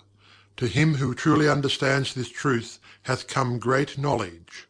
The Kybalion. How often have the majority of people heard repeated the statement that their deity, called by many names, was all in all, and how little have they suspected the inner occult truth concealed by these carelessly uttered words. The commonly used expression is a survival of the ancient Hermetic maxim quoted above. As the Kybalion says, to him who truly understands this truth hath come great knowledge. And this being so, let us seek this truth, the understanding of which means so much. In this statement of truth, this Hermetic maxim, is concealed one of the greatest philosophical, scientific, and religious truths. We have given you the Hermetic teaching regarding the mental nature of the universe, the truth that the universe is mental, held in the mind of the All. As the Kybalion says, in the passage quoted above, all is in the All. But note also the correlated statement, that it is equally true that the All is in all. This apparently contradictory statement is reconcilable under the law of paradox. It is, moreover, an exact Hermetic statement of the relations existing between the All and its mental universe. We have seen how all is in the All. Now let us examine the other aspect of the subject. The Hermetic teachings are to the effect that the All is immanent in, remaining within, inherent, abiding within, its universe, and in every part, particle, unit, or combination within the universe. This statement is usually illustrated by the teachers by a reference to the principle of correspondence. The teacher instructs the student to form a mental image of something, a person, an idea, something having a mental form, the favourite example being that of the author or dramatist forming an idea of his characters, or a painter or sculptor forming an image of an ideal that he wishes to express by his art.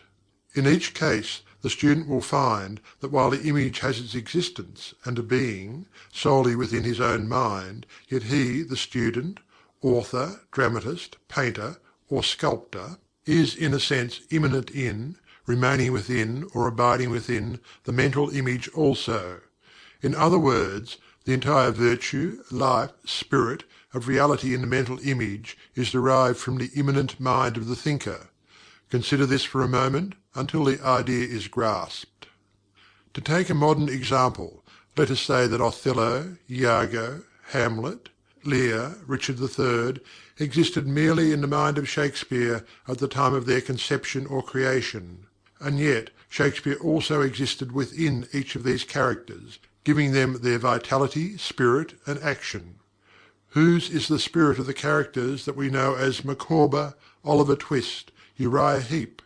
Is it Dickens, or have each of these characters a personal spirit, independent of their creator? Have the Venus of Medici, the Sistine Madonna, the Apollo Belvedere, spirits and reality of their own, or do they represent the spiritual and mental power of their creators? The law of paradox explains that both propositions are true, viewed from the proper viewpoints. Micawber is both Micawber and yet Dickens. And again, while Micawber may be said to be Dickens, yet Dickens is not identical with Micawber. Man, like Micawber, may exclaim, "The spirit of my Creator is inherent within me, and yet I am not he." How different this from the shocking half-truth so vociferously announced by certain of the half-wise, who fill the air with their raucous cries of "I am God." Imagine poor Micawber, or the sneaky Uriah Heep, crying, "I am Dickens," or some of the lowly clods in one of Shakespeare's plays grandiloquently announcing that "I am Shakespeare." The all is in the earthworm, and yet the earthworm is far from being the all. And still the wonder remains that though the earthworm exists merely as a lowly thing, created and having its being solely within the mind of the all, yet the all is immanent in the earthworm, and in the particles that go to make up the earthworm. Can there be any greater mystery than this of all in the all, and the all in all? The student will, of course, realize that the illustrations given above are necessarily imperfect and inadequate, for they represent the creation of mental images in finite minds, while the universe is a creation of infinite mind, and the difference between the two poles separates them. And yet it is merely a matter of degree. The same principle is in operation. The principle of correspondence manifests in each. As above, so below. As below, so above. And in the degree that man realizes the existence of the indwelling spirit immanent within his being, so will he rise in the spiritual scale of life. This is what spiritual development means: the recognition, realization, and manifestation of the spirit within us. Try to remember this last definition, that of spiritual development. It contains the truth of true religion. There are many planes of being, many sub-planes of life, many degrees of existence in the universe, and all depend upon the advancement of beings in the scale, of which scale the lowest point is the grossest matter, the highest being separated only by the thinnest division from the spirit of the all. And upward and onward along this scale of life, everything is moving. All are on the path, whose end is the all. All progress is returning home. All is upward and onward, in spite of all seemingly contradictory appearances.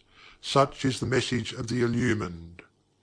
The Hermetic teachings concerning the process of the mental creation of the universe are that at the beginning of the creative cycle the all, in its aspect of being, projects its will toward its aspect of becoming, and the process of creation begins.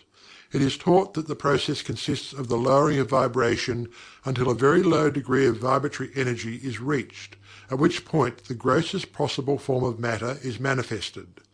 This process is called the stage of involution, in which the all becomes involved or wrapped up in its creation.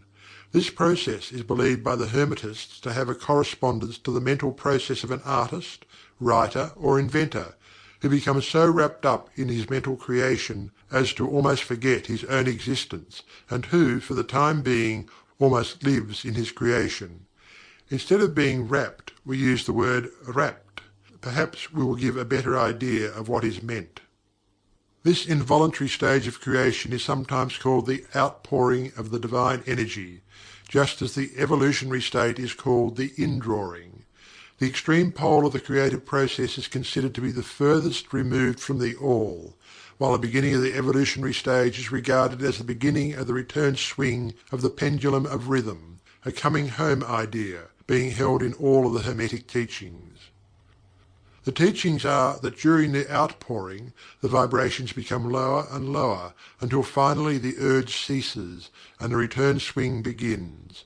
But there is this difference, that while in the outpouring the creative forces manifest compactly and as a whole, yet from the beginning of the evolutionary or indrawing stage there is manifested the law of individualization, that is, the tendency to separate into units of force, so that finally that which left the all as unindividualized energy returns to its source as countless highly developed units of life, having risen higher and higher in the scale by means of physical, mental, and spiritual evolution.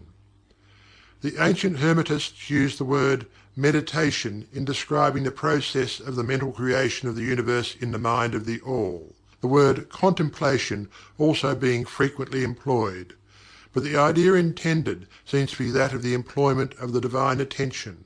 Attention is a word derived from the Latin root, meaning to reach out, to stretch out, and so the act of attention is really a mental reaching out, extension of mental energy, so that the underlying idea is readily understood when we examine into the real meaning of attention. The Hermetic teachings regarding the process of evolution are that the All, having meditated upon the beginning of the creation, having thus established the material foundations of the universe, having thought it into existence, then gradually awakens or rouses from its meditation, and in so doing starts into manifestation the process of evolution, on the material, mental, and spiritual planes, successively and in order. Thus the upward movement begins, and all begins to move spiritward.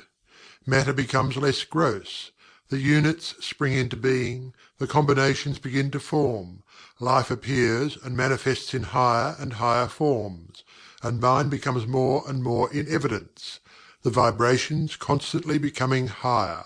In short, the entire process of evolution, in all of its phases, begins, and proceeds according to the established laws of the indrawing process.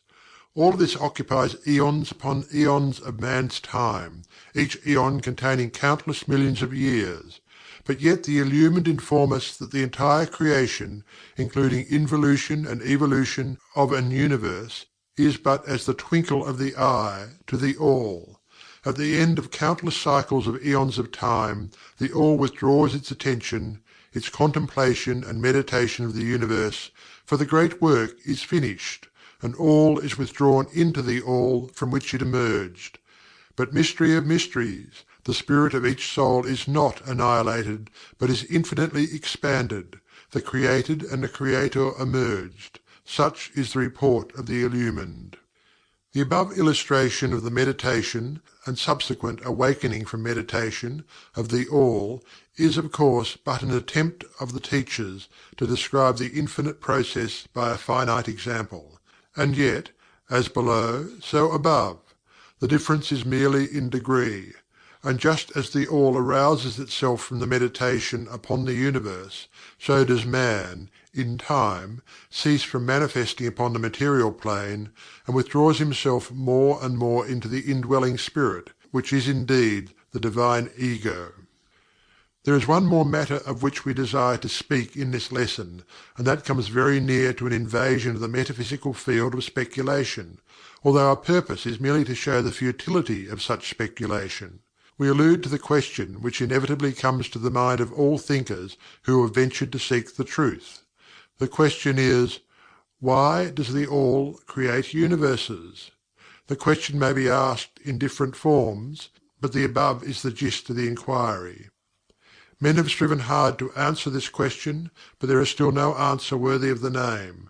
Some have imagined that the All had something to gain by it, but this is absurd, for what could the All gain that it did not already possess? Others have sought the answer in the idea that the All wished something to love, and others that it created for pleasure, or amusement, or because it was lonely, or to manifest its power. All puerile explanations and ideas belonging to the childish period of thought. Others have sought to explain the mystery by assuming that the All found itself compelled to create by reason of its own internal nature, its creative instinct.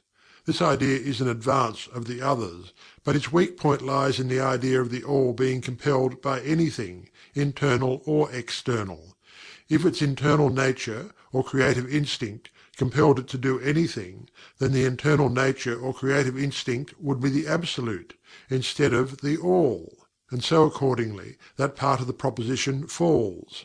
And yet the All does create and manifest, and seems to find some kind of satisfaction in so doing. And it is difficult to escape the conclusion that in some infinite degree it must have what would correspond to an inner nature or creative instinct in man, with correspondingly infinite desire and will. It could not act unless it willed to act, and it would not will to act unless it desired to act, and it would not desire to act unless it obtained some satisfaction thereby. And all of these things would belong to an inner nature, and might be postulated as existing according to the law of correspondence. But still we prefer to think of the All as acting entirely free from any influence, internal as well as external. That is the problem which lies at the root of difficulty, and the difficulty that lies at the root of the problem.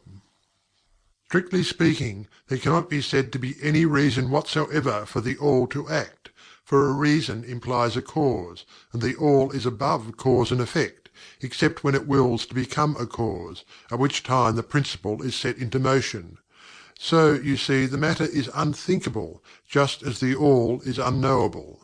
Just as we say the All merely is, so we are compelled to say that the All acts because it acts.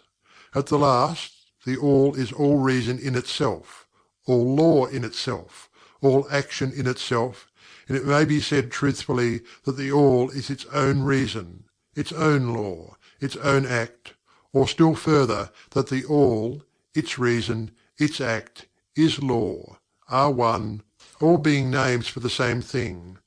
In the opinion of those who are giving you these present lessons, the answer is locked up in the inner self of the All, along with its secret of being.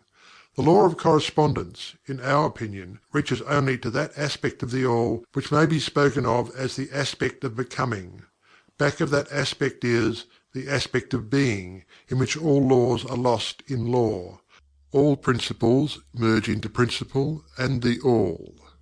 Principle and being are identical, one and the same. Therefore, metaphysical speculation on this point is futile. We go into the matter here merely to show that we recognize the question, and also the absurdity of the ordinary answers of metaphysics and theology.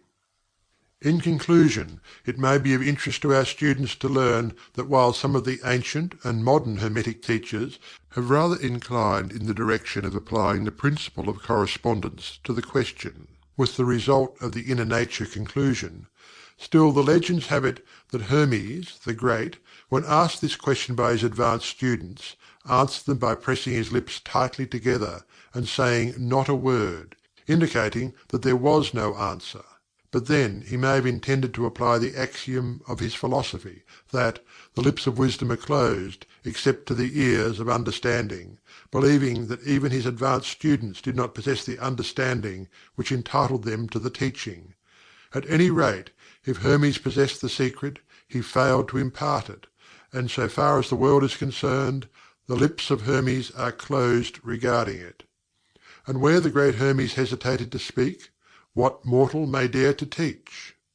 But remember that whatever be the answer to this problem, if indeed there be an answer, the truth remains that, while the All is in the All, it is equally true that the All is in all. The teaching on this point is emphatic, and we may add the concluding words of the quotation: "To him who truly understands this truth hath come great knowledge." End of Chapter 7 of the Kybalion, by 3 Initiates. Chapter 8. The Planes of Correspondence. As above, so below; as below, so above. The Kybalion. The great second Hermetic principle embodies the truth that there is a harmony, agreement, and correspondence between the several planes of manifestation, life, and being.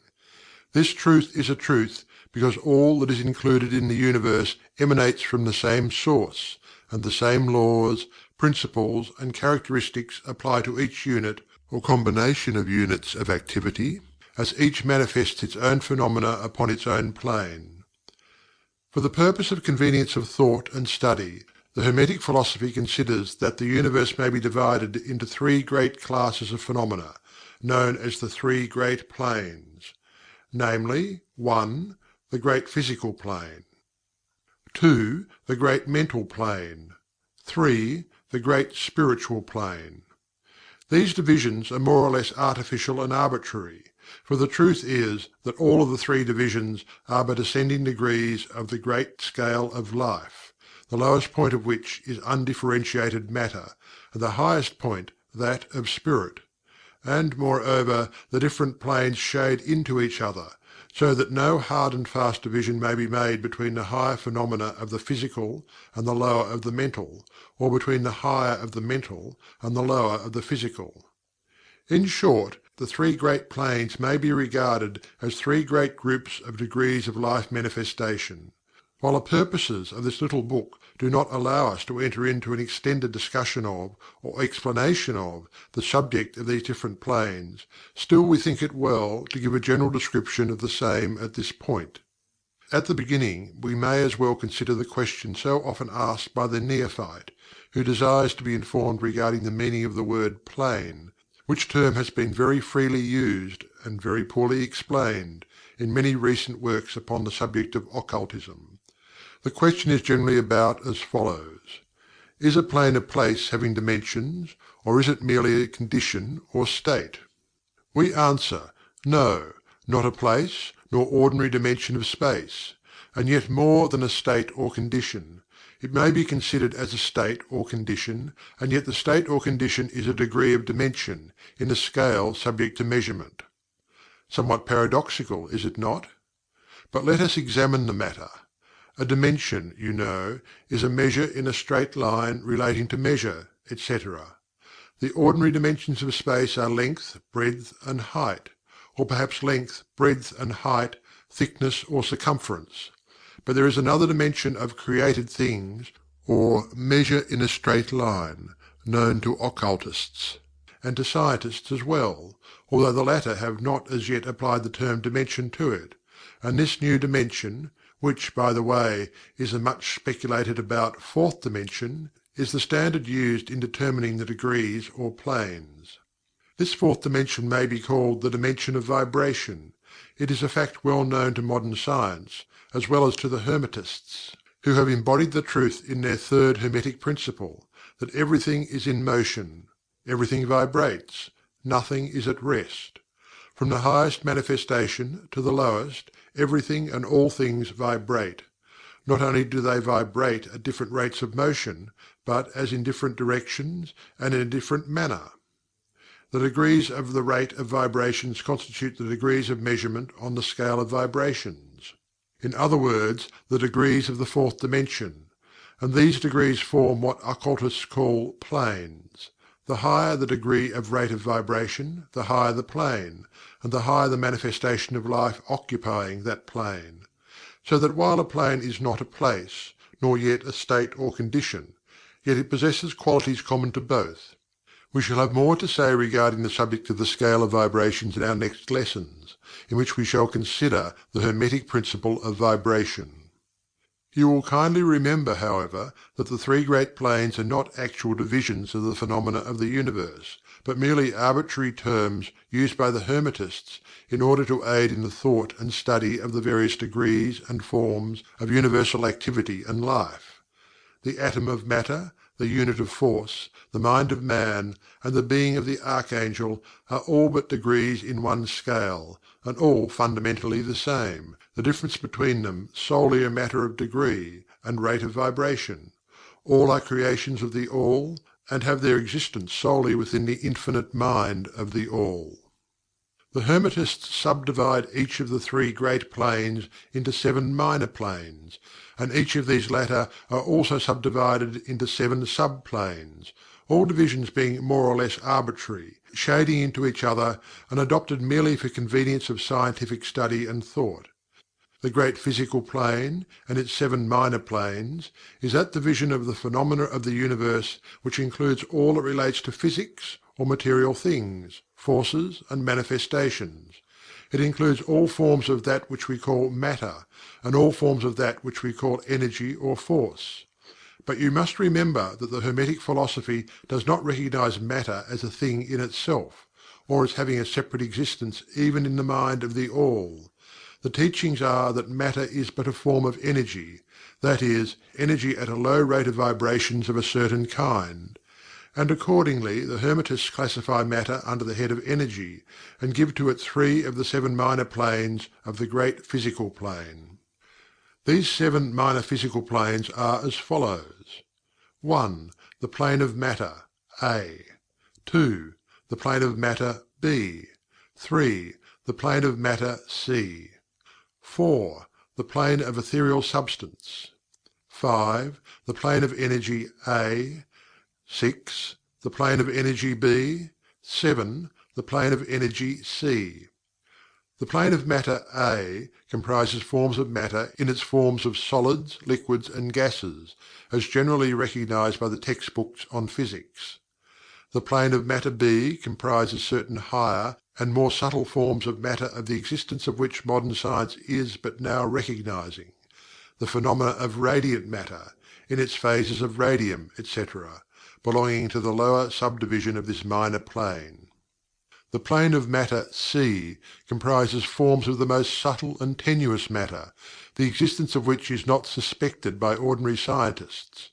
The plane of ethereal substance comprises that which science speaks of as the ether, a substance of extreme tenuity and elasticity, pervading all universal space, and acting as a medium for the transmission of waves of energy, such as light, heat, electricity, etc. This ethereal substance forms a connecting link between matter, so called, and energy, and partakes of the nature of each. The Hermetic teachings, however, instruct that this plane has 7 subdivisions, as have all of the minor planes, and that in fact there are 7 ethers instead of but 1. Next above the plane of ethereal substance comes the plane of energy, A, which comprises the ordinary forms of energy known to science, its 7 subplanes being, respectively, heat, light, magnetism, electricity, and attraction, including gravitation, cohesion, chemical affinity, etc., and several other forms of energy indicated by scientific experiments but not as yet named or classified. The plane of energy, B, comprises 7 subplanes of higher forms of energy not as yet discovered by science, but which have been called nature's finer forces, and which are called into operation in manifestations of certain forms of mental phenomena, and by which such phenomena becomes possible. The plane of energy, C, comprises 7 subplanes of energy, so highly organized that it bears many of the characteristics of life, but which is not recognized by the minds of men on the ordinary plane of development, being available for the use on beings of the spiritual plane alone. Such energy is unthinkable to ordinary man, and may be considered almost as the divine power. The beings employing the same are as gods, compared even to the highest human types known to us. The great mental plane comprises those forms of living things known to us in ordinary life, as well as certain other forms not so well known except to the occultist. The classification of the 7 minor mental planes is more or less satisfactory and arbitrary, unless accompanied by elaborate explanations which are foreign to the purpose of this particular work, but we may as well mention them. They are as follows: 1. The plane of mineral mind. 2. The plane of elemental mind A. 3. The plane of plant mind. 4. The plane of elemental mind B. 5. The plane of animal mind. 6. The plane of elemental mind C. 7. The plane of human mind. The plane of mineral mind comprises the states or conditions of the units or entities, or groups and combinations of the same, which animate the forms known to us as minerals, chemicals, etc. These entities must not be confounded with the molecules, atoms, and corpuscles themselves, the latter being merely the material bodies or forms of these entities, just as a man's body is but his material form, and not himself. These entities may be called souls in one sense, and are living beings of a low degree of development, life, and mind, just a little more than the units of living energy which comprise the higher subdivisions of the highest physical plane. The average mind does not generally attribute the possession of mind, soul, or life to the mineral kingdom, but all occultists recognize the existence of the same, and modern science is rapidly moving forward to the point of view of the Hermetic in this respect. The molecules, atoms, and corpuscles have their loves and hates, likes and dislikes, attractions and repulsions, affinities and non-affinities, etc., and some of the more daring of modern scientific minds have expressed the opinion that the desire and will, emotions and feelings, of the atoms differ only in degree from those of men. We have no time or space to argue this matter here. All occultists know it to be a fact, and others are referred to some of the more recent scientific works for outside corroboration. There are the usual 7 subdivisions to this plane. The plane of elemental mind A comprises the state or condition and degree of mental and vital development of a class of entities unknown to the average man, but recognized to occultists. They are invisible to the ordinary senses of man, but nevertheless exist and play their part of the drama of the universe. Their degree of intelligence is between that of the mineral and chemical entities on the one hand, and of the divisions of the plant kingdom on the other. There are 7 subdivisions to this plane also. The plane of plant mind, in its 7 subdivisions, comprises the states or conditions of the entities comprising the kingdoms of the plant world, the vital and mental phenomena of which is fairly understood by the average intelligent person. Many new and interesting scientific works regarding mind and life in plants having been published during the last decade. Plants have life, mind, and souls, as well as have the animals, man, and Superman. The plane of elemental mind B, in its 7 subdivisions, comprises the states and conditions of a higher form of elemental or unseen entities, playing their part in the general work of the universe, the mind and life of which form a part of the scale between the plane of plant mind and the plane of animal mind, the entities partaking of the nature of both. The plane of animal mind, in its 7 subdivisions, comprises the states and conditions of the entities, beings, or souls animating the animal forms of life, familiar to us all. It is not necessary to go into details regarding this kingdom or plane of life, for the animal world is as familiar to us as is our own. The plane of elemental mind C, in its 7 subdivisions, comprises those entities or beings, invisible as are all such elemental forms, which partake of the nature of both animal and human life in a degree and in certain combinations. The highest forms are semi-human in intelligence. The plane of human mind, in its 7 subdivisions, comprises those manifestations of life and mentality which are common to man, in his various grades, degrees, and divisions. In this connection, we wish to point out the fact that the average man of today occupies but the 4th subdivision of the plane of human mind, and only the most intelligent have crossed the borders of the fifth subdivision. It has taken the race millions of years to reach this stage, and it will take many more years for the race to move on to the sixth and seventh subdivisions, and beyond. But remember that there have been races before us which have passed through these degrees, and then on to higher planes. Our own race is the fifth, with stragglers from the fourth, which has set foot upon the path. And then there are a few advanced souls of our own race who have outstripped the masses, and who have passed on to the sixth and seventh subdivision, and some few beings still further on. The man of the sixth subdivision will be the Superman. He of the seventh will be the Overman. In our consideration of the 7 minor mental planes, we have merely referred to the 3 elementary planes in a general way. We do not wish to go into this subject in detail in this work, for it does not belong to this part of the general philosophy and teachings. But we may say this much, in order to give you a little clearer idea of the relations of these planes to the more familiar ones. The elementary planes bear the same relation to the planes of mineral, plant, animal, and human mentality and life that the black keys on the piano do to the white keys. The white keys are sufficient to produce music, but there are certain scales, melodies, and harmonies in which the black keys play their part, and in which their presence is necessary. They are also necessary as connecting links of soul condition, entity states, etc., between the several other planes, certain forms of development being attained therein.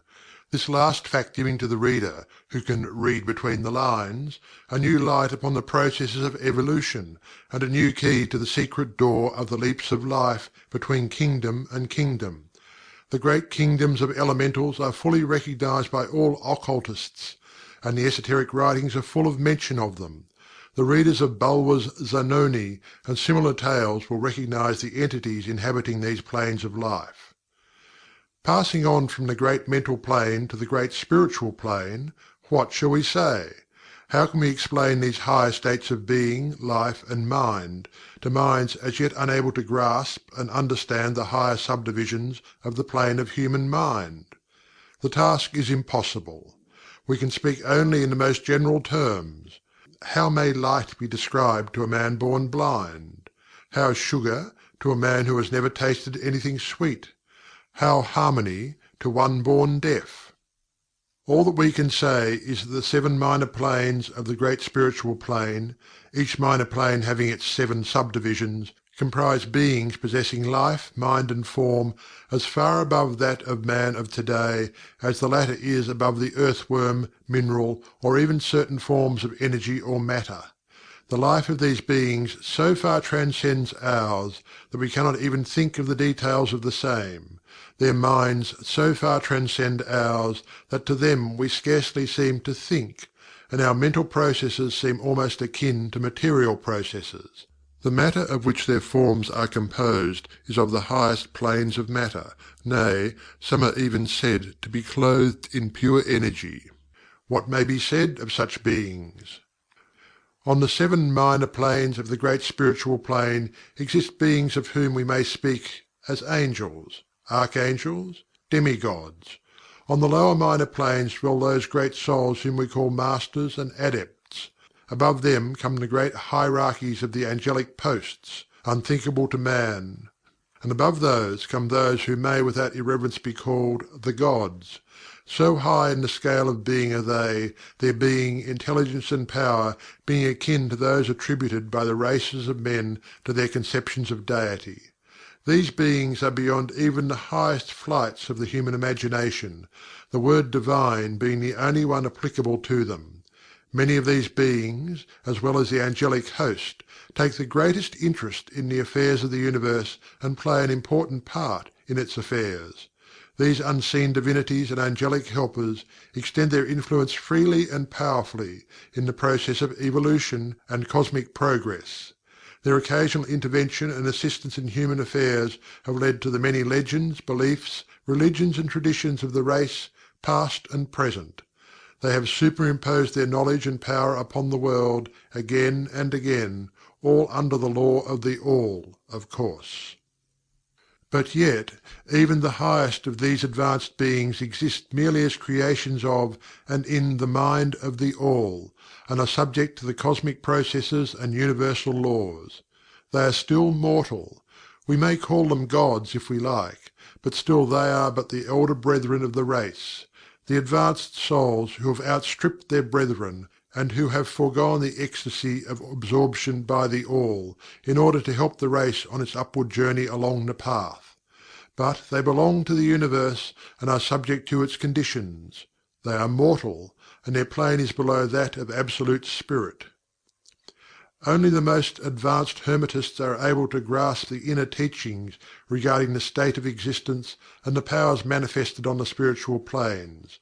The phenomena is so much higher than that of the mental planes that a confusion of ideas would surely result from an attempt to describe the same. Only those whose minds have been carefully trained along the lines of the Hermetic philosophy for years, yes, those who have brought with them from other incarnations the knowledge acquired previously, can comprehend just what is meant by the teaching regarding these spiritual planes. And much of these inner teachings is held by the Hermetists as being too sacred, important, and even dangerous for general public dissemination. The intelligent student may recognize what we mean by this when we state that the meaning of spirit, as used by the Hermetists, is akin to living power, animated force, inner essence, essence of life, etc., which meaning must not be confounded with that usually and commonly employed in connection with the term, that is, religious, ecclesiastical, spirituel, ethereal, holy, etc., etc. To occultists the word spirit is used in the sense of the animating principle, carrying with it the idea of power, living energy, mystic force, etc. And occultists know that that which is known to them as spiritual power may be employed for evil as well as good ends, in accordance with the principle of Polarity, a fact which has been recognized by the majority of religions in their conceptions of Satan, Beelzebub, the Devil, Lucifer, fallen angels, etc. And so the knowledge regarding these planes has been kept in the Holy of Holies in all esoteric fraternities and occult orders, in the secret chamber of the temple. But this may be said here, that those who have attained high spiritual powers and have misused them have a terrible fate in store for them, and the swing of the pendulum of rhythm will inevitably swing them back to the furthest extreme of material existence, from which point they must retrace their steps spiritward, along the weary rounds of the path, but always with the added torture of having always with them a lingering memory of the heights from which they fell owing to their evil actions. The legends of the fallen angels have a basis in actual facts, as all advanced occultists know. The striving for selfish power on the spiritual planes inevitably results in the selfish soul losing its spiritual balance and falling back as far as it had previously risen. But to even such a soul the opportunity of a return is given, and such souls make the return journey, paying the terrible penalty according to the invariable law. In conclusion, we would again remind you that according to the principle of correspondence, which embodies the truth, as above, so below, as below, so above, all of the 7 Hermetic principles are in full operation on all of the many planes, physical, mental, and spiritual. The principle of mental substance, of course, applies to all the planes, for all are held in the mind of the All. The principle of correspondence manifests in all, for there is a correspondence, harmony, and agreement between the several planes. The principle of vibration manifests on all planes. In fact, the very differences that go to make the planes arise from vibration, as we have explained. The principle of polarity manifests on each plane, the extremes of the poles being apparently opposite and contradictory. The principle of rhythm manifests on each plane, the movement of the phenomena having its ebb and flow, rise and fall, incoming and outgoing. The principle of cause and effect manifests on each plane, every effect having its cause, and every cause having its effect. The principle of gender manifests on each plane, the creative energy being always manifest and operating along the lines of its masculine and feminine aspects. As above, so below. As below, so above. This centuries-old Hermetic axiom embodies one of the great principles of universal phenomena. As we proceed with our consideration of the remaining principles, we will see even more clearly the truth of the universal nature of this great principle of correspondence. End of Chapter 8 of the Kybalion, by 3 Initiates. Chapter 9. Vibration. Nothing rests, everything moves, everything vibrates. The Kybalion. The great third Hermetic principle, the principle of vibration, embodies the truth that motion is manifest in everything in the universe, that nothing is at rest, that everything moves, vibrates, and circles. This Hermetic principle was recognized by some of the early Greek philosophers, who embodied it in their systems, but then, for centuries, it was lost sight of by the thinkers outside of the Hermetic ranks. But in the 19th century, physical science rediscovered the truth, and the 20th century's scientific discoveries have added additional proof of the correctness and truth of this centuries-old Hermetic doctrine. The Hermetic teachings are that not only is everything in constant movement and vibration, but that the differences between the various manifestations of the universal power are due entirely to the varying rate and mode of vibrations. Not only this, but that even the All, in itself, manifests a constant vibration of such an infinite degree of intensity and rapid motion that it may be practically considered as at rest, the teachers directing the attention of the students to the fact that even on the physical plane a rapidly moving object, such as a revolving wheel, seems to be at rest. The teachings are to the effect that spirit is at one end of the pole of vibration, the other pole being certain extremely gross forms of matter. Between these two poles are millions upon millions of different rates and modes of vibration. Modern science has proven that all that we call matter and energy are but modes of vibratory motion, and some of the more advanced scientists are rapidly moving towards the positions of the occultists, who hold that the phenomena of mind are likewise modes of vibration or motion. Let us see what science has to say regarding the question of vibrations in matter and energy. In the first place, science teaches that all matter manifests, in some degree, the vibrations arising from temperature or heat. Be an object cold or hot, both being but degrees of the same things, it manifests certain heat vibrations, and in that sense is in motion and vibration. Then all particles of matter are in circular movement, from corpuscle to suns. The planets revolve around suns, and many of them turn on their axes. The suns move around greater central points, and these are believed to move around still greater, and so on ad infinitum. The molecules of which the particular kinds of matter are composed are in a state of constant vibration and movement around each other and against each other. The molecules are composed of atoms, which, likewise, are in a state of constant movement and vibration.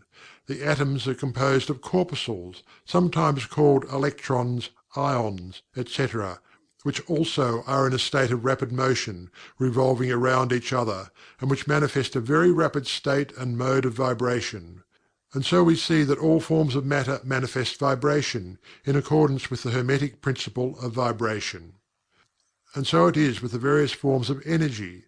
Science teaches that light, heat, magnetism, and electricity are but forms of vibratory motion connected in some way with, and probably emanating from, the ether. Science does not as yet attempt to explain the nature of the phenomena known as cohesion, which is the principle of molecular attraction, nor chemical affinity, which is the principle of atomic attraction, nor gravitation, the greatest mystery of the three, which is the principle of attraction by which every particle or mass of matter is bound to every other particle or mass. These three forms of energy are not as yet understood by science. Yet the writers incline to the opinion that these two are manifestations of some form of vibratory energy, a fact which the Hermetists have held and taught for ages past. The universal ether, which is postulated by science without its nature being understood clearly, is held by the Hermetists to be but a higher manifestation of that which is erroneously called matter, that is to say, matter at a higher degree of vibration. and is called by them the ethereal substance. The Hermetists teach that this ethereal substance is of extreme tenuity and elasticity, and pervades universal space, serving as a medium of transmission of waves of vibratory energy, such as heat, light, electricity, magnetism, etc. The teachings are that the ethereal substance is a connecting link between the forms of vibratory energy known as matter, on the one hand, and energy or force on the other, and also that it manifests a degree of vibration in rate and mode entirely its own. Scientists have offered the illustration of a rapidly moving wheel, top or cylinder, to show the effects of increasing rates of vibration. The illustration supposes a wheel, top, or revolving cylinder running at a low rate of speed. We will call this revolving thing the object in following out the illustration. Let us suppose the object moving slowly. It may be seen readily, but no sound of its movement reaches the ear. The speed is gradually increased. In a few moments its movement becomes so rapid that a deep growl or low note may be heard. Then, as the rate is increased, the note rises one in the musical scale. Then, the motion being still further increased, the next highest note is distinguished. Then, one after another, all the notes of the musical scale appear, rising higher and higher as the motion is increased. Finally, when the motions have reached a certain rate, the final note perceptible to human ears is reached, and the shrill, piercing shriek dies away, and silence follows. No sound is heard from the revolving object, the rate of motion being so high that the human ear cannot register the vibrations. Then comes the perception of rising degrees of heat. Then, after quite a time, the eye catches a glimpse of the object becoming a dull reddish colour. As the rate increases, the red becomes brighter. Then, as the speed is increased, the red melts into an orange. Then the orange melts into a yellow. Then follow successively the shades of green, blue, indigo, and finally violet, as the rate of speed increases. Then, as the violet shades away and all colour disappears, the human eye not being able to register them. But there are invisible rays emanating from the revolving object, the rays that are used in photographing and other subtle rays of light. Then begins to manifest the peculiar rays known as X-rays, etc., as the constitution of the object changes. Electricity and magnetism are emitted when the appropriate rate of vibration is attained. When the object reaches a certain rate of vibration, its molecules disintegrate and resolve themselves into the original elements or atoms. Then the atoms, following the principle of vibration, are separated into the countless corpuscles of which they are composed. And finally, even the corpuscles disappear, and the object may be said to be composed of the ethereal substance. Science does not dare to follow the illustration further, but the Hermetists teach that if the vibrations be continually increased, the object would mount up the successive states of manifestation, and would in turn manifest the various mental stages, and then on spiritward, until it would finally re-enter the All, which is absolute spirit. The object, however, would have ceased to be an object long before the state of ethereal substance was reached. But otherwise the illustration is correct, inasmuch as it shows the effect of constantly increased rates and modes of vibration. It must be remembered in the above illustration that at the stages at which the object throws off vibrations of light, heat, etc., it is not actually resolved into those forms of energy, which are much higher in the scale, but simply that it reaches a degree of vibration in which those forms of energy are liberated, in a degree, from the confining influences of its molecules, atoms, and corpuscles, as the case may be. These forms of energy, although much higher in the scale than matter, are imprisoned and confined in the material combinations, by reason of the energies manifesting through and using material forms, but thus becoming entangled and confined in their creations of material forms, which, to an extent, is true of all creations, the creating force becoming involved in its creation. But the Hermetic teachings go much further than do those of modern science. They teach that all manifestation of thought, emotion, reason, will or desire, or any mental state or condition, are accompanied by vibrations, a portion of which are thrown off, and which tend to affect the minds of other persons by induction. This is the principle which produces the phenomena of telepathy, mental influence, and other forms of the action and power of mind over mind, with which the general public is rapidly becoming acquainted, owing to the wide dissemination of occult knowledge by the various schools, cults, and teachers along these lines at this time. Every thought, emotion, or mental state has its corresponding rate and mode of vibration, and by an effort of the will of the person, or of other persons, these mental states may be reproduced, just as a musical tone may be reproduced by causing an instrument to vibrate at a certain rate, just as colour may be reproduced in the same way. By a knowledge of the principle of vibration, as applied to mental phenomena, one may polarize his mind at any degree he wishes, thus gaining a perfect control over his mental states, moods, etc. In the same way he may affect the minds of others, producing the desired mental states in them. In short, he may be able to produce on the mental plane that which science produces on the physical plane, namely, vibrations at will. This power, of course, may be acquired only by the proper instruction, exercises, practice, etc., the science being that of mental transmutation, one of the branches of the Hermetic art. A little reflection on what we have said will show the student that the principle of vibration underlies the wonderful phenomena of the power manifested by the masters and adepts, who are able to apparently set aside the laws of nature, but who in reality are simply using one law against another, one principle against others, and who accomplish their results by changing the vibrations of material objects or forms of energy, and thus perform what are commonly called miracles. As one of the old Hermetic writers has truly said, he who understands the principle of vibration has grasped the scepter of power. End of chapter 9 of the Kybalion, by 3 initiates. Chapter 10. Polarity. Everything is dual, everything has poles, everything has its pair of opposites. Like and unlike are the same. Opposites are identical in nature, but different in degree. Extremes meet. All truths are but half-truths. All paradoxes may be reconciled. The Kybalion. The great fourth Hermetic principle, the principle of Polarity, embodies the truth that all manifested things have two sides, two aspects, two poles, a pair of opposites, with manifold degrees between the two extremes. The old paradoxes, which have ever perplexed the mind of men, are explained by an understanding of this principle. Man has always recognized something akin to this principle, and has endeavored to express it by such sayings, maxims, and aphorisms as the following: everything is and isn't at the same time. All truths are but half-truths.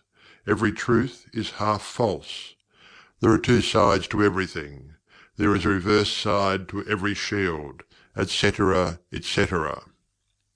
The Hermetic teachings are to the effect that the difference between things seemingly diametrically opposed to each other is merely a matter of degree. It teaches that the pairs of opposites may be reconciled, and that thesis and antithesis are identical in nature but different in degree, and that the universal reconciliation of opposites is effected by a recognition of this principle of polarity. The teachers claim that illustrations of this principle may be had on every hand, and from an examination into the real nature of anything. They begin by showing that spirit and matter are but the two poles of the same thing, the intermediate planes being merely degrees of vibration. They show that the all and the many are the same, the difference being merely a matter of degree of mental manifestation. Thus the law and laws are the two opposite poles of the one thing. Likewise principle and principles, infinite mind and finite minds. Then passing on to the physical plane, they illustrate the principle by showing that heat and cold are identical in nature, the differences being merely a matter of degrees. The thermometer shows many degrees of temperature, the lowest pole being called cold, and the highest heat. Between these two poles are many degrees of heat or cold. Call them either, and you are equally correct. The higher of the two degrees is always warmer, while the lower is always colder. There is no absolute standard. All is a matter of degree. There is no place on the thermometer where heat ceases and cold begins. It is all a matter of higher or lower vibrations. The very terms high and low, which we are compelled to use, are but poles of the same thing. The terms are relative. So with east and west. Travel around the world in an eastward direction, and you reach a point which is called west at your starting point, and you return from that westward point. Travel far enough north, and you will find yourself traveling south, or vice versa. Light and darkness are poles of the same thing, with many degrees between them. The musical scale is the same. Starting with C, you move upward until you reach another C, and so on. The differences between the two ends of the board being the same, with many degrees between the two extremes. The scale of color is the same, higher and lower vibrations being the only difference between high violet and low red. Large and small are relative. So are noise and quiet. Hard and soft follow the rule. Likewise sharp and dull. Positive and negative are two poles of the same thing, with countless degrees between them. Good and bad are not absolute. We call one end of the scale good and the other bad, or one end good and the other evil, according to the use of the terms. A thing is less good than the thing higher in the scale, but that less good thing in turn is more good than the thing below it, and so on, the more or less being regulated by the position on the scale. And so it is on the mental plane. Love and hate are generally regarded as being things diametrically opposed to each other, entirely different, unreconcilable. But we apply the principle of polarity. We find there is no such thing as absolute love or absolute hate, as distinguished from each other. The two are merely terms applied to the two poles of the same thing. Beginning at any point of the scale, we find more love or less hate as we ascend the scale, and more hate or less love as we descend. This being true no matter from what point, high or low, we may start. There are degrees of love and hate, and there is a middle point where like and dislike become so faint that it is difficult to distinguish between them. Courage and fear come under the same rule. The pairs of opposites exist everywhere. Where you find one thing, you find its opposite. The two poles. And it is this fact that enables the Hermetist to transmute one mental state into another, along the lines of polarization.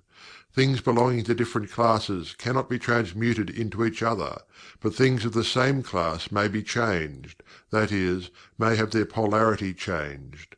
Thus love never becomes east or west, or red or violet, but it may and often does turn into hate, and likewise hate may be transformed into love by changing its polarity.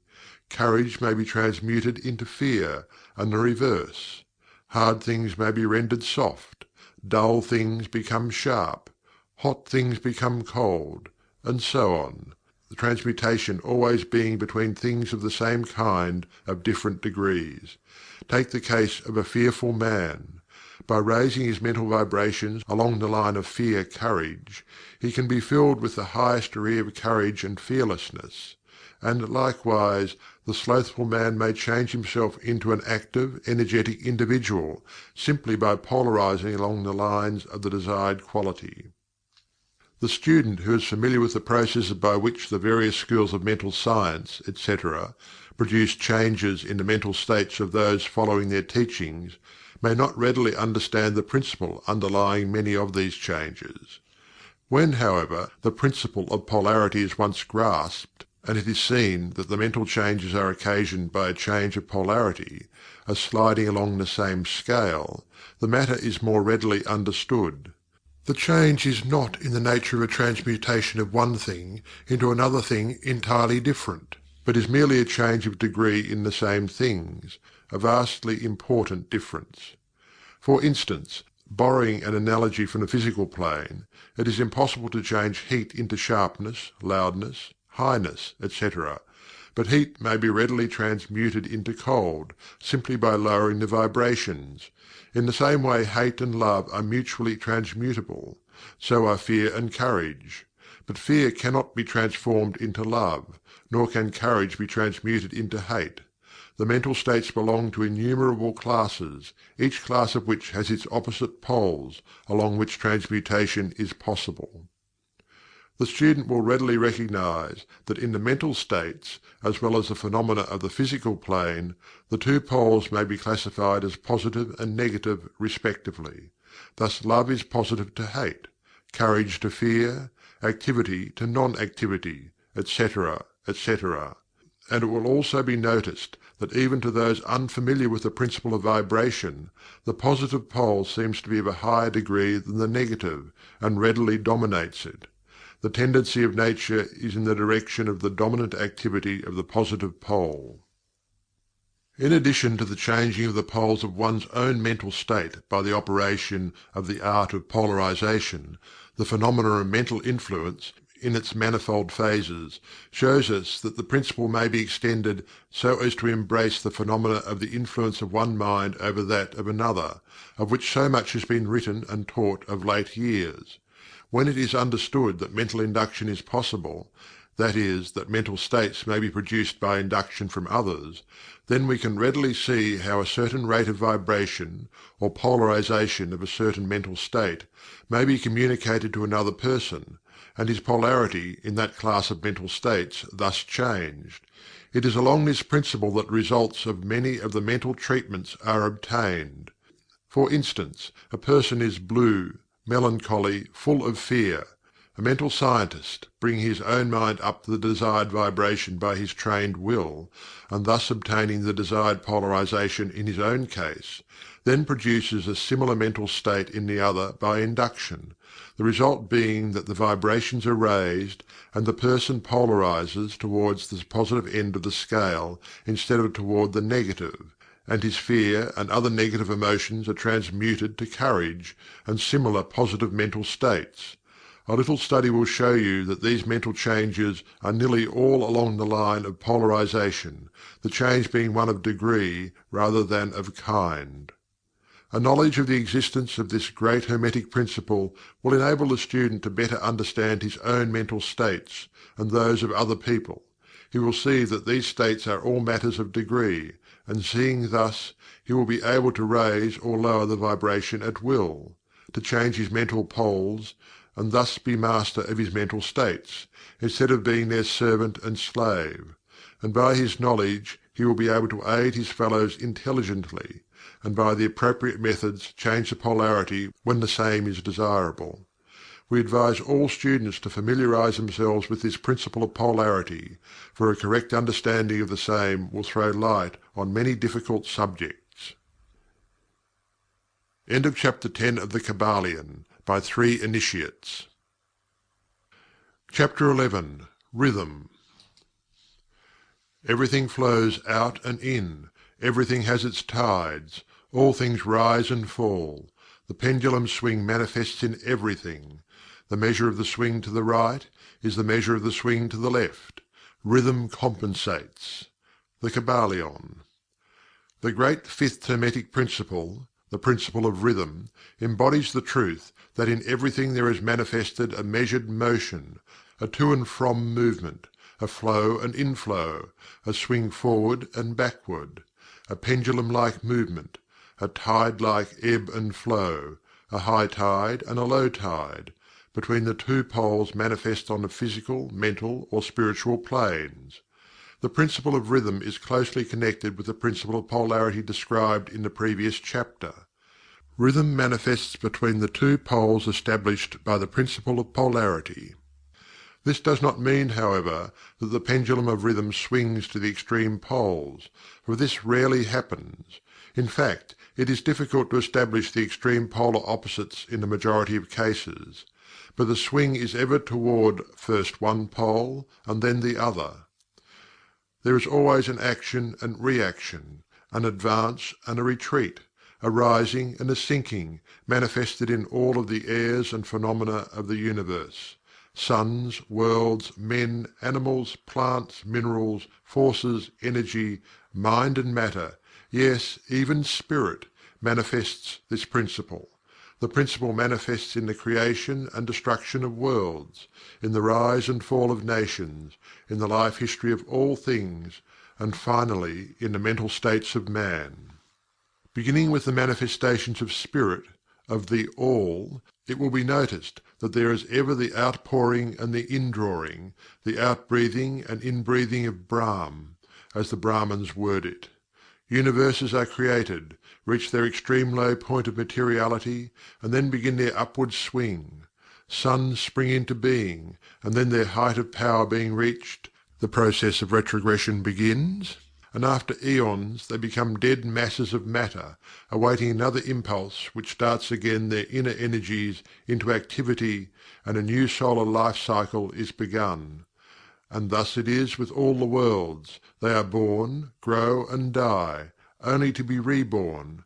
And thus it is with all the things of shape and form. They swing from action to reaction, from birth to death, from activity to inactivity, and then back again. Thus it is with all living things. They are born, grow and die, and then are reborn. So it is with all great movements, philosophies, creeds, fashions, governments, nations, and all else.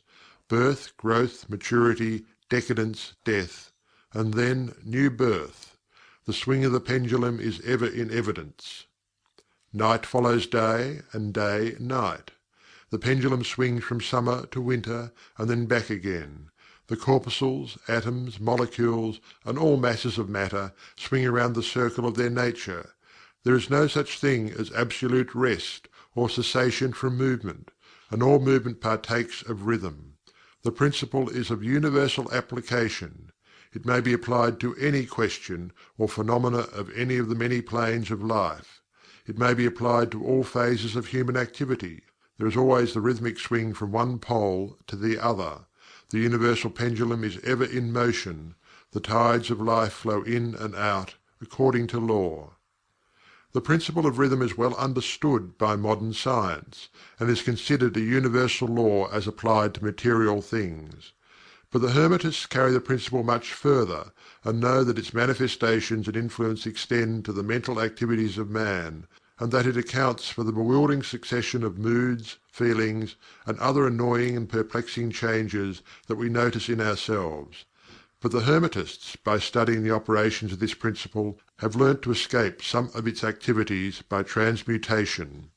The Hermetic Masters long since discovered that while the principle of rhythm was invariable and ever in evidence in mental phenomena, still there were two planes of its manifestation so far as mental phenomena are concerned. They discovered that there were two general planes of consciousness, the lower and the higher, the understanding of which fact enabled them to rise to the higher plane and thus escape the swing of the rhythmic pendulum which manifested on the lower plane. In other words, the swing of the pendulum occurred on the unconscious plane, and consciousness was not affected. This they called the law of neutralization. Its operations consist in raising the ego above the vibrations of the unconscious plane of mental activity, so that the negative swing of the pendulum is not manifested in consciousness, and therefore they are not affected. It is akin to rising above a thing and letting it pass beneath you. The Hermetic Master, or advanced student, polarizes himself at the desired pole, and by a process akin to refusing to participate in the backward swing, or, if you prefer, a denial of its influence over him, he stands firm in his polarized position, and allows the mental pendulum to swing back along the unconscious plane. All individuals who have attained any degree of self-mastery accomplish this, more or less unknowingly, and by refusing to allow their moods and negative mental states to affect them, they apply the law of neutralization. The Master, however, carries this to a much higher degree of proficiency, and by the use of his will he attains a degree of poise and mental firmness almost impossible of belief on the part of those who allow themselves to be swung backward and forward by the mental pendulum of moods and feelings. The importance of this will be appreciated by any thinking person who realizes what creatures of moods, feelings, and emotion the majority of people are, and how little mastery of themselves they manifest. If you will stop and consider a moment, you will realize how much these swings of rhythm have affected you in your life, how a period of enthusiasm has been invariably followed by an opposite feeling and mood of depression. Likewise, your moods and periods of courage have been succeeded by equal moods of fear, and so it has ever been with the majority of persons. Tides of feeling have ever risen and fallen with them, but they have never suspected the cause or reason of the mental phenomena.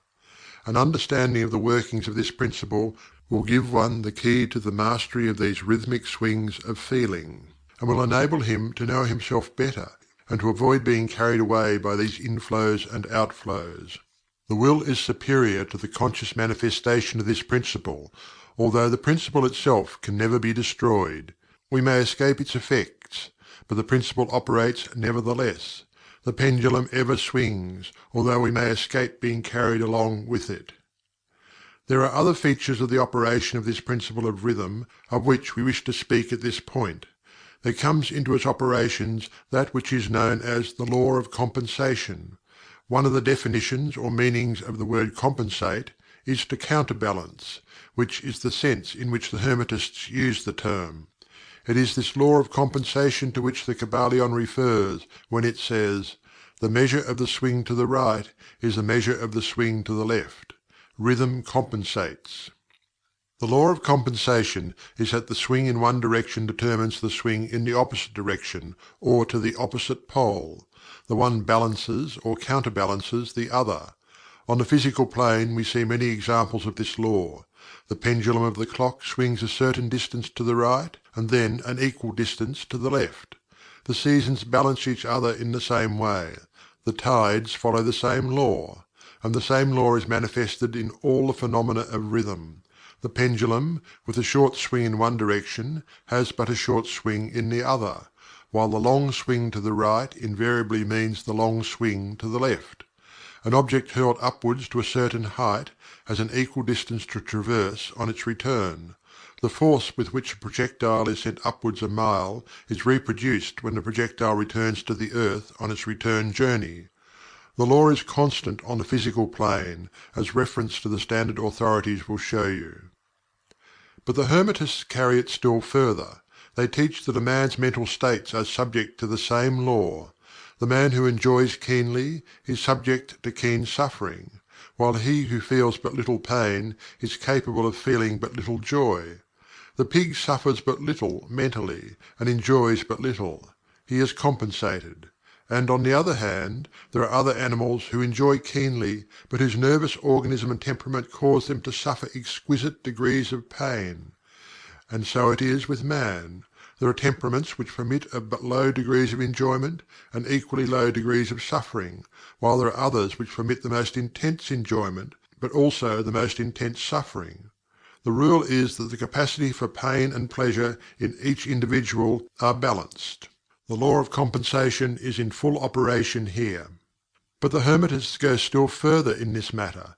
They teach that before one is able to enjoy a certain degree of pleasure, he must have swung as far, proportionately, toward the other pole of feeling.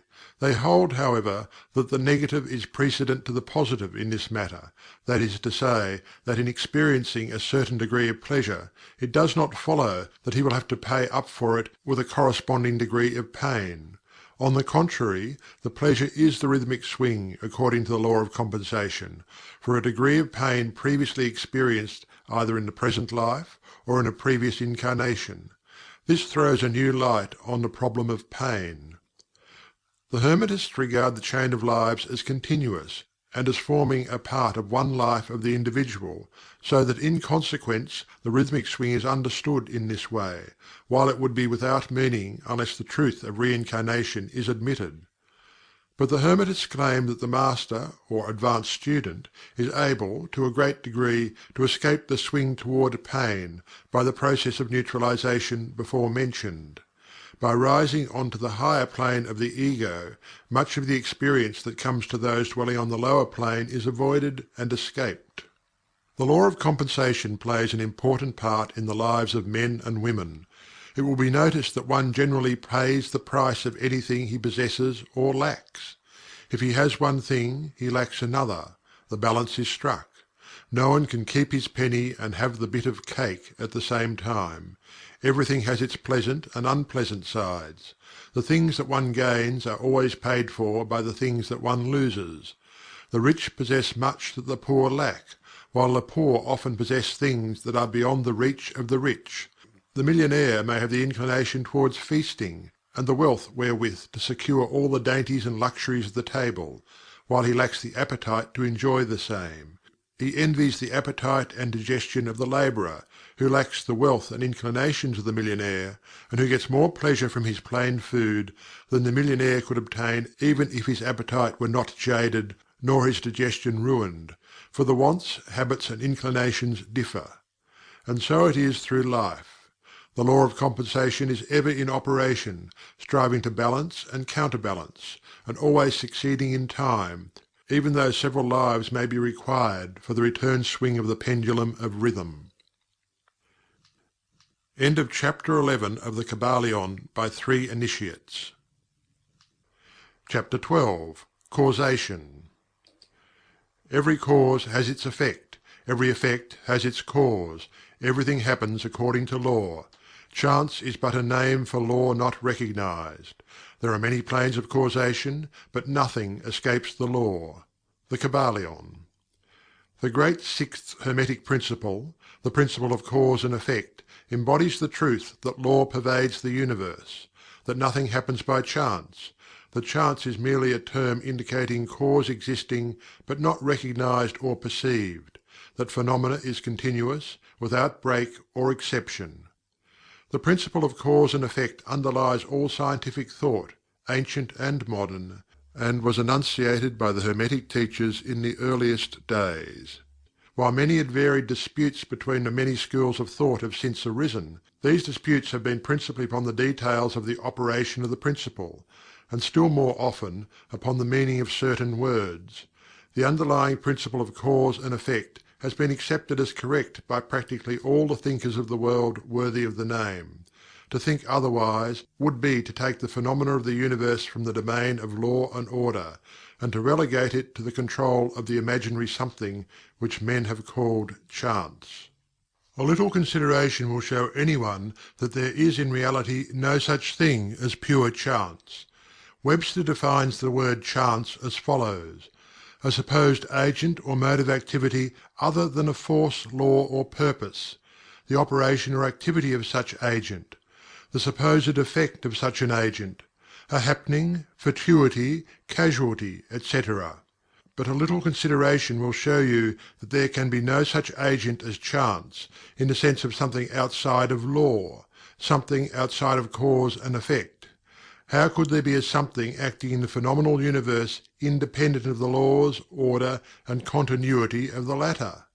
Such a something would be entirely independent of the orderly trend of the universe, and therefore superior to it. We can imagine nothing outside of the All being outside of the law, and that only because the All is the law in itself. There is no room in the universe for a something outside of and independent of law.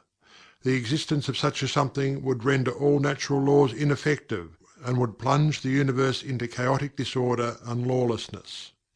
A careful examination will show that what we call chance is merely an expression relating to obscure causes, causes that we cannot perceive, causes that we do not understand. The word chance is derived from a word meaning to fall, as in the falling of dice, the idea being that the fall of the dice, and many other happenings, are merely a happening unrelated to any cause, and this is the sense in which the term is generally employed. But when the matter is closely examined, it is seen that there is no chance whatsoever about the fall of the dice. Each time a die falls and displays a certain number, it obeys a law as infallible as that which governs the revolution of the planets around the sun. Back of the fall of the dice are causes, or chains of causes, running back further than the mind can follow: the position of the die in the box, the amount of muscular energy expended in the throw, the condition of the table, etc., etc. All are causes, the effect of which may be seen.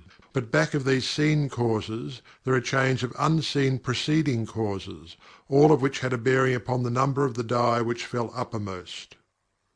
If a die be cast a great number of times, it will be found that the numbers shown will be about equal, that is, there will be an equal number of 1 spot, 2 spot, etc., coming uppermost.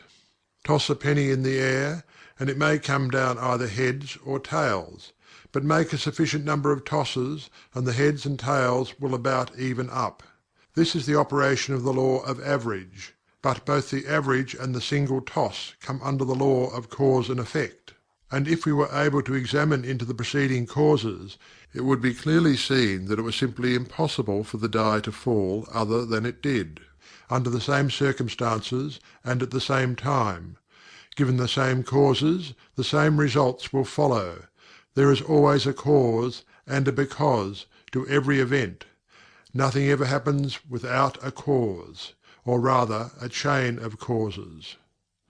Some confusion has arisen in the minds of persons considering this principle, from the fact that they were unable to explain how one thing could cause another thing, that is, be the creator of the second thing.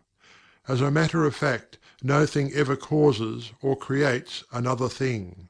Cause and effect deals merely with events. An event is that which comes, arrives, or happens as a result or consequent of some preceding event. No event creates another event, but is merely a preceding link in the great orderly chain of events flowing from the creative energy of the All. There is a continuity between all events precedent, consequent, and subsequent. There is a relation existing between everything that has gone before and everything that follows.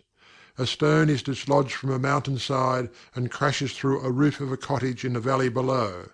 At first sight we regard this as a chance effect, but when we examine the matter we find a great chain of causes behind it. In the first place there was a rain which softened the earth supporting the stone, and which allowed it to fall. Then back of that was the influence of the sun, other rains, etc., which gradually disintegrated the piece of rock from a larger piece. Then there were causes which led to the formation of the mountain, and its upheaval by convulsions of nature, and so on ad infinitum. Then we might follow up the causes behind the rain, etc. Then we might consider the existence of the roof. In short, we would soon find ourselves involved in a mesh of cause and effect, from which we would soon strive to extricate ourselves. Just as a man has 2 parents, and 4 grandparents, and 8 great-grandparents, and 16 great-great-grandparents, and so on until when, say, 40 generations are calculated, the numbers of ancestors run into many millions. So it is with a number of causes behind even the most trifling event or phenomena, such as the passage of a tiny speck of soot before your eye. It is not an easy matter to trace the bit of soot back to the early period of the world's history, when it formed part of a massive tree trunk, which was afterwards converted into coal, and so on, until as the speck of soot it now passes before your vision on its way to other adventures. And a mighty chain of events, causes and effects brought it to its present condition, and the latter is but one of the chain of events which will go on to produce other events hundreds of years from now. One of the series of events arising from the tiny bit of soot was the writing of these lines, which caused the typesetter to perform certain work, the proofreader to do likewise, and which will arouse certain thoughts in your mind and that of others, which in turn will affect others, and so on, and on, and on, beyond the ability of man to think further, and all from the passage of a tiny bit of soot, all of which shows a relativity and association of things, and the further fact that there is no great, there is no small, in the mind that causeth all. Stop to think a moment. If a certain man had not met a certain maid away back in the dim period of the Stone Age, you who are now reading these lines would not now be here. And if perhaps the same couple had failed to meet, we who now write these lines would not now be here. And the very act of writing, on our part, and the act of reading, on yours, will affect not only the respective lives of yourself and ourselves, but will also have a direct or indirect effect upon many other people now living and who will live in the ages to come. Every thought we think, every act we perform, has its direct and indirect results which fit into the great chain of cause and effect. We do not wish to enter into a consideration of free will or determinism in this work for various reasons. Among the many reasons is the principal one that neither side of the controversy is entirely right. In fact, both sides are partially right, according to the Hermetic teachings. The principle of polarity shows that both are but half-truths, the opposite poles of truth. The teachings are that a man may be both free and yet bound by necessity, depending upon the meaning of the terms, and the height of truth from which the matter is examined. The ancient writers express the matter thus: the further the creation is from the centre, the more it is bound; the nearer the centre it reaches, the nearer free is it. The majority of people are more or less the slaves of heredity, environment, etc., and manifest very little freedom. They are swayed by the opinions, customs, and thoughts of the outside world, and also by their emotions, feelings, moods, etc. They manifest no mastery worthy of the name. They indignantly repudiate this assertion, saying, "Why, I certainly am free to act and do as I please. I do just what I want to do." But they fail to explain whence arise the "want to" and the "as I please." What makes them want to do one thing in preference to another? What makes them please to do this, and not do that? Is there no "because" to their pleasing and wanting? The Master can change these pleases and wants into others at the opposite end of the mental pole. He is able to will, instead of to will because some feeling, mood, emotion, or environmental suggestion arouses a tendency or desire within him so to do. The majority of people are carried along like the falling stone, obedient to environment, outside influences, and internal moods, desires, etc., not to speak of the desires and wills of others stronger than themselves, heredity, environment, and suggestion, carrying them along without resistance on their part or the exercise of the will. Moved like the pawns on the checkerboard of life, they play their parts and are laid aside after the game is over. But the Masters, knowing the rules of the game, rise above the plane of material life, and placing themselves in touch with the higher powers of their nature, dominate their own moods, characters, qualities, and polarity, as well as the environment surrounding them, and thus become movers in the game instead of pawns, causes instead of effects. The Masters do not escape the causation of the higher planes, but fall in with the higher laws, and thus master circumstances on the lower plane. They thus form a conscious part of the law, instead of being mere blind instruments. While they serve on the higher planes, they rule on the material plane. But on higher and on lower, the law is always in operation. There is no such thing as chance. The blind goddess has been abolished by reason. We are able to see now, with eyes made clear by knowledge, that everything is governed by universal law, that the infinite number of laws are but manifestations of the one great law, the law which is the All. It is true indeed that not a sparrow drops unnoticed by the mind of the All, that even the hairs on our head are numbered, as the Scriptures have said. There is nothing outside of law, nothing that happens contrary to it. And yet, do not make the mistake of supposing that man is but a blind automaton. Far from that. The Hermetic teachings are that man may use law to overcome laws, and that the higher will always prevail against the lower, until at last he has reached the stage in which he seeks refuge in the law itself, and laughs the phenomenal laws to scorn. Are you able to grasp the inner meaning of this? End of Chapter 12 of the Kybalion by 3 Initiates. Chapter 13. Gender. Gender is in everything. Everything has its masculine and feminine principles. Gender manifests on all planes. The Kybalion. The great seventh Hermetic principle, the principle of gender, embodies the truth that there is gender manifested in everything, that the masculine and feminine principles are ever present and active in all phases of phenomena, on each and every plane of life.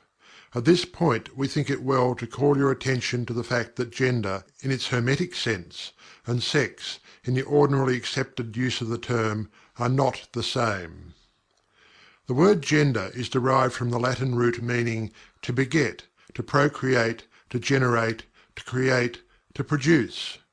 A moment's consideration will show you that the word has a much broader and more general meaning than the term sex, the latter referring to the physical distinctions between male and female living things. Sex is merely a manifestation of gender on a certain plane of the great physical plane, the plane of organic life.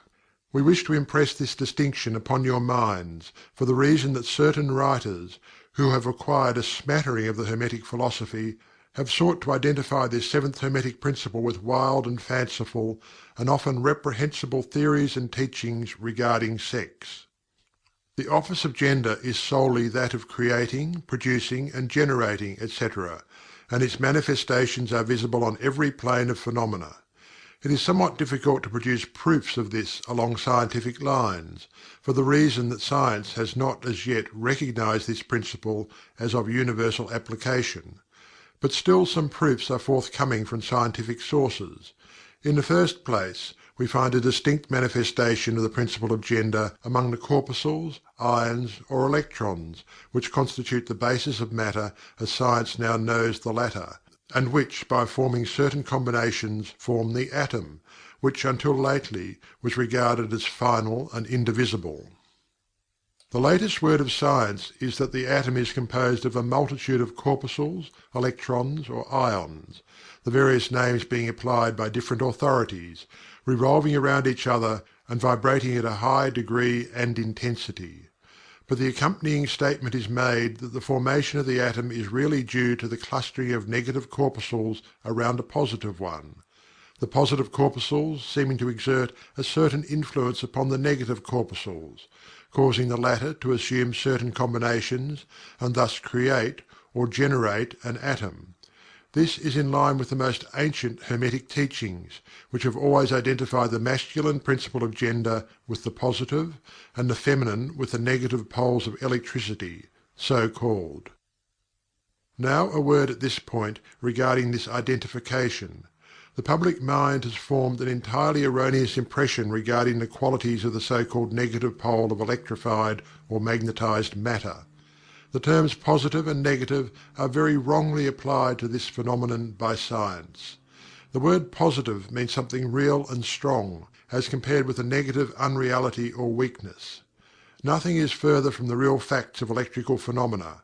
The so-called negative pole of the battery is really the pole in and by which the generation or production of new forms and energies is manifested. There is nothing negative about it. The best scientific authorities now use the word cathode in place of negative, the word cathode coming from the Greek meaning descent, the path of generation, etc. From the cathode pole emerge the swarm of electrons or corpuscles. From the same pole emerge those wonderful rays which have revolutionized scientific conceptions during the past decade. The cathode pole is the mother of all the strange phenomena which have rendered useless the old textbooks, and which have caused many long accepted theories to be relegated to the scrap pile of scientific speculation. The cathode or negative pole is the mother principle of electrical phenomena, and of the finest forms of matter as yet known to science. So you see, we are justified in refusing to use the term negative in our consideration of the subject, and insisting upon substituting the word feminine for the old term. The facts of the case bear us out in this, without taking the Hermetic teachings into consideration. And so we shall use the word feminine in the place of negative, in speaking of that pole of activity. The latest scientific teachings are that the creative corpuscles, or electrons, are feminine. Science says they are composed of negative electricity. We say they are composed of feminine energy. A feminine corpuscle becomes detached from, or rather leaves a masculine corpuscle, and starts on a new career. It actively seeks a union with a masculine corpuscle, being urged thereto by the natural impulse to create new forms of matter or energy. One writer goes so far as to use the term it at once seeks of its own volition a union, etc. This detachment and uniting form the basis of the greater part of the activities of the chemical world. When the feminine corpuscle unites with the masculine corpuscle, a certain process is begun. The feminine particles vibrate rapidly under the influence of the masculine energy and circle rapidly around the latter. The result is the birth of a new atom. This new atom is really composed of a union of the masculine and feminine electrons, or corpuscles, but when the union is formed, the atom is a separate thing, having certain properties, but no longer manifesting the property of free electricity. The process of detachment or separation of the feminine electrons is called ionization. These electrons, or corpuscles, are the most active workers in nature's field. Arising from their unions or combinations, manifest the varied phenomena of light, heat, electricity, magnetism, attraction, repulsion, chemical affinity and the reverse, and similar phenomena. And all this arises from the operation of the principle of gender on the plane of energy. The part of the masculine principle seems to be that of directing a certain inherent energy toward the feminine principle, and thus starting into activity the creative process. But the feminine principle is the one always doing the active creative work, and this is so on all planes. And yet, each principle is incapable of operative energy without the assistance of the other. In some of the forms of life, the two principles are combined in one organism. For that matter, everything in the organic world manifests both genders. There is always the masculine present in the feminine form, and the feminine in the masculine form. The Hermetic teachings include much regarding the operation of the two principles of gender in the production and manifestation of various forms of energy, etc. But we do not deem it expedient to go into detail regarding the same at this point, because we are unable to back up the same with scientific proof, for the reason that science has not as yet progressed thus far. But the example we have given you of the phenomena of the electrons or corpuscles will show you that science is on the right path, and will also give you a general idea of the underlying principles. Some leading scientific investigators have announced their belief that in the formation of crystals there was found to be something that corresponded to sex activity, which is another straw showing the direction the scientific winds are blowing. And each year will bring other facts to corroborate the correctness of the Hermetic principle of gender. It will be found that gender is in constant operation and manifestation in the field of inorganic matter, and in the field of energy or force. Electricity is now regarded as the something into which all other forms of energy seem to melt or dissolve. The electrical theory of the universe is the latest scientific doctrine, and is growing rapidly in popularity and general acceptance. And it thus follows that if we are able to discover in the phenomena of electricity, even at the very root and source of its manifestations, a clear and unmistakable evidence of the presence of gender and its activities, we are justified in asking you to believe that science at last has offered proofs of the existence in all universal phenomena of that great Hermetic principle, the principle of gender. It is not necessary to take up your time with the well-known phenomena of the attraction and repulsion of the atoms, chemical affinity, the loves and hates of the atomic particles, the attraction or cohesion between the molecules of matter. These facts are too well known to need extended comment from us. But have you ever considered that all of these things are manifestation of the gender principle? Can you not see that the phenomena is on all fours with that of the corpuscles or electrons? And more than this, can you not see the reasonableness of the Hermetic teachings, which assert that the very law of gravitation, that strange attraction by reason of which all particles and bodies of matter in the universe tend toward each other, is but another manifestation of the principle of gender, which operates in the direction of attracting the masculine to the feminine energies, and vice versa? We cannot offer you scientific proof of this at this time, but examine the phenomena in the light of the Hermetic teachings on the subject, and see if you have not a better working hypothesis than any offered by physical science. Submit all physical phenomena to the test, and you will discern the principle of gender ever in evidence. Let us now pass on to a consideration of the operation of the principle on the mental plane. Many interesting features are there awaiting examination. End of chapter 13 of the Kybalion by 3 initiates. Chapter 14. Mental Gender. Students of psychology who have followed the modern trend of thought along the lines of mental phenomena are struck by the persistence of the dual mind idea, which has manifested itself so strongly during the past 10 or 15 years, and which has given rise to a number of plausible theories regarding the nature and constitution of these two minds. The late Thomson J. Hudson attained great popularity in 1893 by advancing his well-known theory of the objective and subjective minds, which he held existed in every individual. Other writers have attracted almost equal attention by the theories regarding the conscious and subconscious minds, the voluntary and involuntary minds, the active and passive minds, etc., etc. The theories of the various writers differ from each other, but there remains the underlying principle of the duality of mind.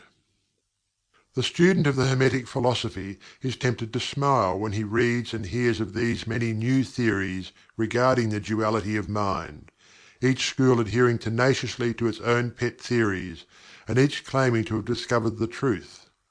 The student turns back the pages of occult history, and away back in the dim beginnings of occult teachings he finds references to the ancient Hermetic doctrine of the principle of gender on the mental plane, the manifestation of mental gender. And examining further, he finds that the ancient philosophy took cognizance of the phenomenon of the dual mind, and accounted for it by the theory of mental gender. This idea of mental gender may be explained in a few words to students who are familiar with the modern theories just alluded to. The masculine principle of mind corresponds to the so-called objective mind, conscious mind, voluntary mind, active mind, etc., and the feminine principle of mind corresponds to the so-called subjective mind, subconscious mind, involuntary mind, passive mind, etc. Of course, the Hermetic teachings do not agree with the many modern theories regarding the nature of the two phases of mind, nor does it admit many of the facts claimed for the two respective aspects, some of the said theories and claims being very far-fetched and incapable of standing the test of experiment and demonstration. We point to the phases of agreement merely for the purpose of helping the student to assimilate his previously acquired knowledge with the teachings of the Hermetic philosophy. Students of Hudson will notice the statement at the beginning of his second chapter of the Law of Psychic Phenomena. The mystic jargon of the Hermetic philosophers discloses the same general idea, that is, the duality of mind. If Dr. Hudson had taken the time and trouble to decipher a little of the mystic jargon of the Hermetic philosophy, he might have received much light upon the subject of the dual mind. But then, perhaps, his most interesting work might not have been written. Let us now consider the Hermetic teachings regarding mental gender.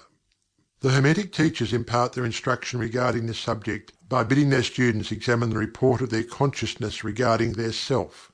The students are bidden to turn their attention inward upon the self dwelling within each. Each student is led to see that his consciousness gives him first a report of the existence of his self. The report is, "I am." This at first seems to be the final words from the consciousness, but a little further examination discloses the fact that this "I am" may be separated or split into two distinct parts or aspects, which, while working in unison and in conjunction, yet nevertheless may be separated in consciousness. While at first there seems to be only an "I" existing, a more careful and closer examination reveals the fact that there exists an "I" and a "me." These mental twins differ in their characteristics and nature, and an examination of their nature and the phenomena arising from the same will throw much light upon many of the problems of mental influence. Let us begin with the consideration of the "me," which is usually mistaken for the "I" by the student, until he presses the inquiry a little further back into the recesses of consciousness. A man thinks of his self, in its aspect of "me," as being composed of certain feelings, tastes, likes, dislikes, habits, peculiar ties, characteristics, etc., all of which go to make up his personality, or the self known to himself and others. He knows that these emotions and feelings change, are born and die away, are subject to the principle of rhythm and the principle of polarity, which take him from one extreme of feeling to another. He also thinks of the Me as being certain knowledge gathered together in his mind, and thus forming part of himself. This is the Me of a man. But we have proceeded too hastily. The Me of many men may be said to consist largely of their consciousness of the body and their physical appetites, etc. Their consciousness being largely bound up with their bodily nature, they practically live there. Some men even go so far as to regard their personal apparel as part of their Me, and actually seem to consider it a part of themselves. A writer has humorously said that men consist of three parts: soul, body, and clothes. These clothes-conscious people would lose their personality if divested of their clothing by savages upon the occasion of a shipwreck. But even many who are not so closely bound up with the idea of personal raiment stick closely to the consciousness of their bodies being their Me. They cannot conceive of a self independent of the body. Their mind seems to them to be practically as something belonging to their body, which in many cases it is indeed. But as a man rises in the scale of consciousness, he is able to disentangle his Me from his idea of body, and is able to think of his body as belonging to the mental part of him.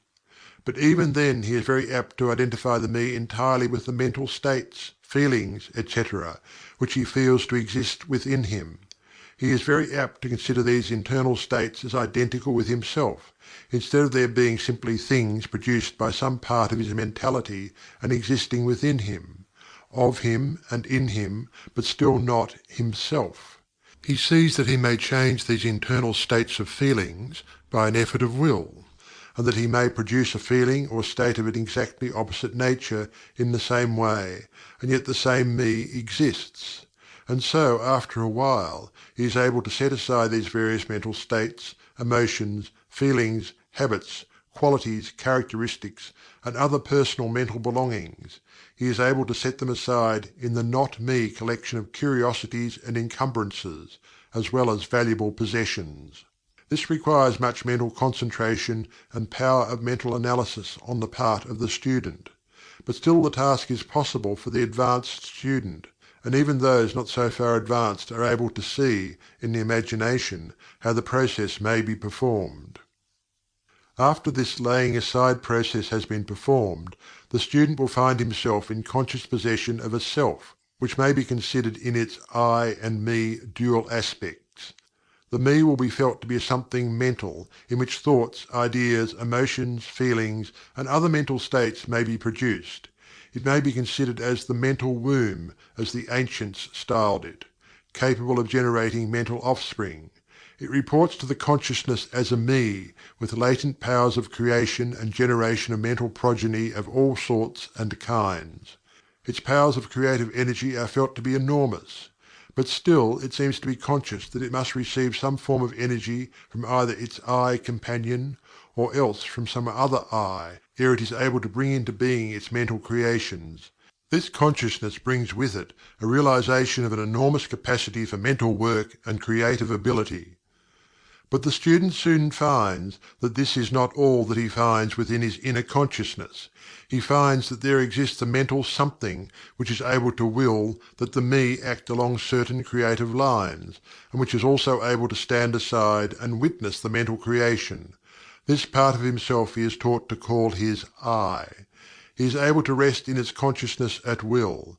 He finds there is not a consciousness of an ability to generate and actively create, in the sense of the gradual process attendant upon mental operations, but rather a sense and consciousness of an ability to project an energy from the I to the Me, a process of willing that the mental creation begin and proceed. He also finds that the I is able to stand aside and witness the operations of the Me's mental creation and generation. There is this dual aspect in the mind of every person. The I represents the masculine principle of mental gender, the Me represents the female principle. The I represents the aspect of being, the Me the aspect of becoming. You will notice that the principle of correspondence operates on this plane just as it does upon the great plane upon which the creation of universes is performed.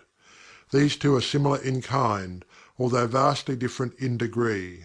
As above, so below; as below, so above. These aspects of mind, the masculine and feminine principles, the I and the Me, considered in connection with the well-known mental and psychic phenomena, give the master key to these dimly known regions of mental operation and manifestation. The principle of mental gender gives the truth underlying the whole field of the phenomena of mental influence, etc. The tendency of the feminine principle is always in the direction of receiving impressions, while the tendency of the masculine principle is always in the direction of giving out or expressing. The feminine principle has a much more varied field of operation than has the masculine principle. The feminine principle conducts the work of generating new thoughts, concepts, ideas, including the work of the imagination. The masculine principle contents itself with the work of the will, in its varied phases. And yet, without the active aid of the will of the masculine principle, the feminine principle is apt to rest content with generating mental images which are the result of impressions received from outside, instead of producing original mental creations.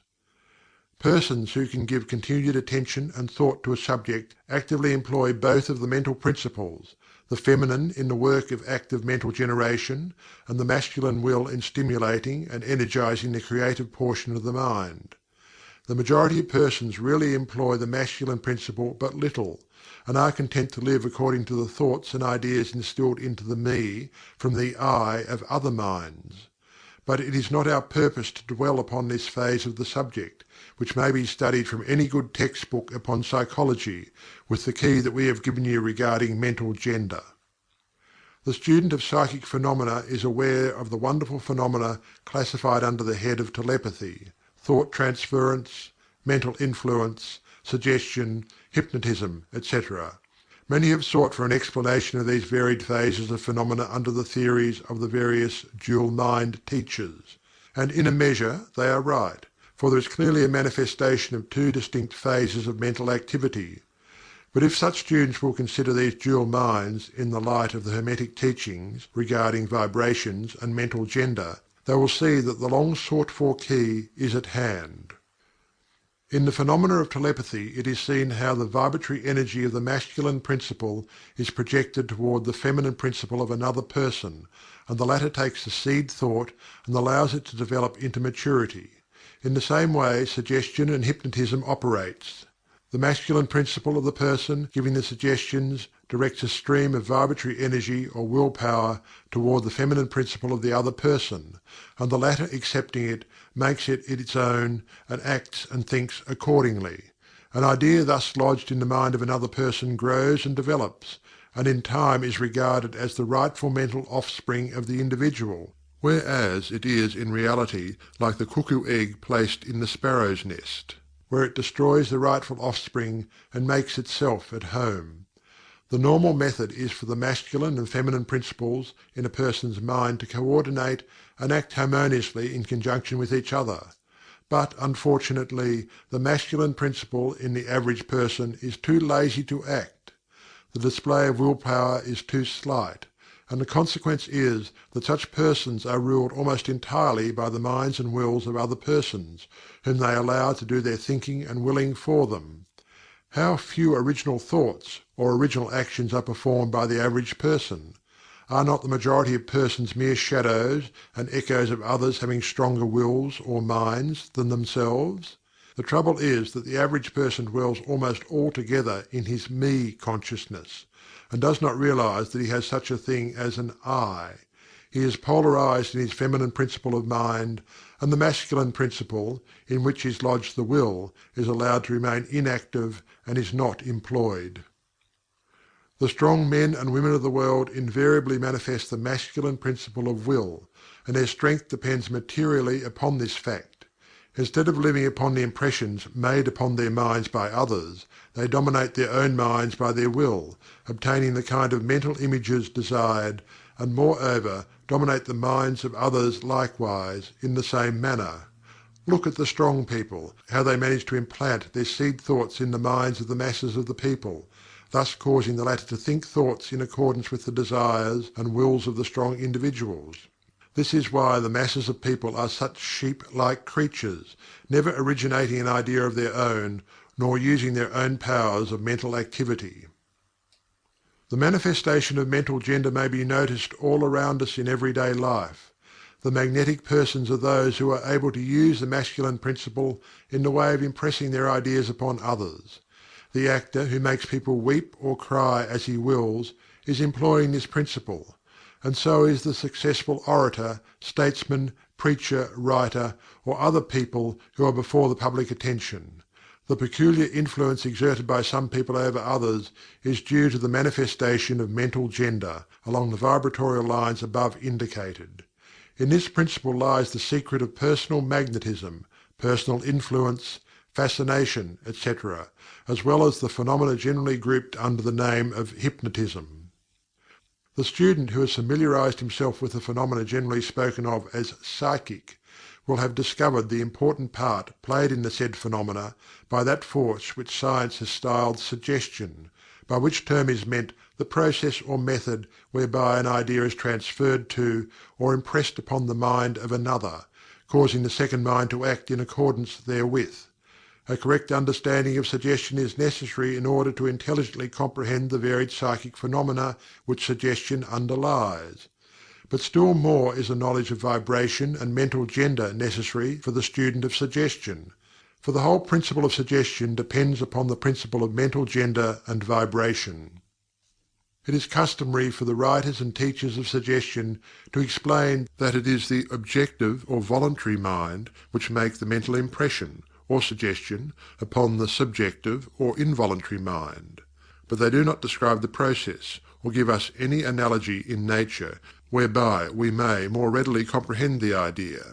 But if you will think of the matter in the light of the Hermetic teachings, you will be able to see that the energizing of the feminine principle by the vibratory energy of the masculine principle is in accordance to the universal laws of nature, and that the natural world affords countless analogies whereby the principle may be understood. In fact, the Hermetic teachings show that the very creation of the universe follows the same law, and that in all creative manifestations, upon the planes of the spiritual, mental, and the physical, there is always in operation this principle of gender, this manifestation of the masculine and the feminine principles. As above, so below; as below, so above. And more than this, when the principle of mental gender is once grasped and understood, the varied phenomena of psychology at once becomes capable of intelligent classification and study, instead of being very much in the dark. The principle works out in practice, because it is based upon the immutable universal laws of life. We shall not enter into an extended discussion of, or description of, the varied phenomena of mental influence or psychic activity. There are many books, many of them quite good, which have been written and published on this subject of late years. The main facts stated in these various books are correct, although the several writers have attempted to explain the phenomena by various pet theories of their own.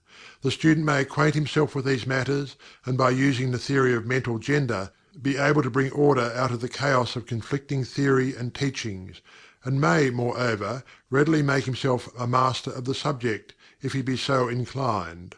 The purpose of this work is not to give an extended account of psychic phenomena, but rather to give to the student a master key whereby he may unlock the many doors leading into the parts of the temple of knowledge which he may wish to explore. We feel that, in this consideration of the teachings of the Kybalion, one may find an explanation which will serve to clear away many perplexing difficulties, a key that will unlock many doors. What is the use of going into detail regarding all of the many features of psychic phenomena and mental science, provided we place in the hands of the student the means whereby he may acquaint himself fully regarding any phase of the subject which may interest him? With the aid of the Kybalion, one may go through any occult library anew, the old light from Egypt illuminating many dark pages and obscure subjects. That is the purpose of this book. We do not come expounding a new philosophy, but rather furnishing the outlines of a great world-old teaching which will make clear the teachings of others, which will serve as a great reconciler of differing theories and opposing doctrines. End of chapter 14 of the Kybalion by 3 initiates.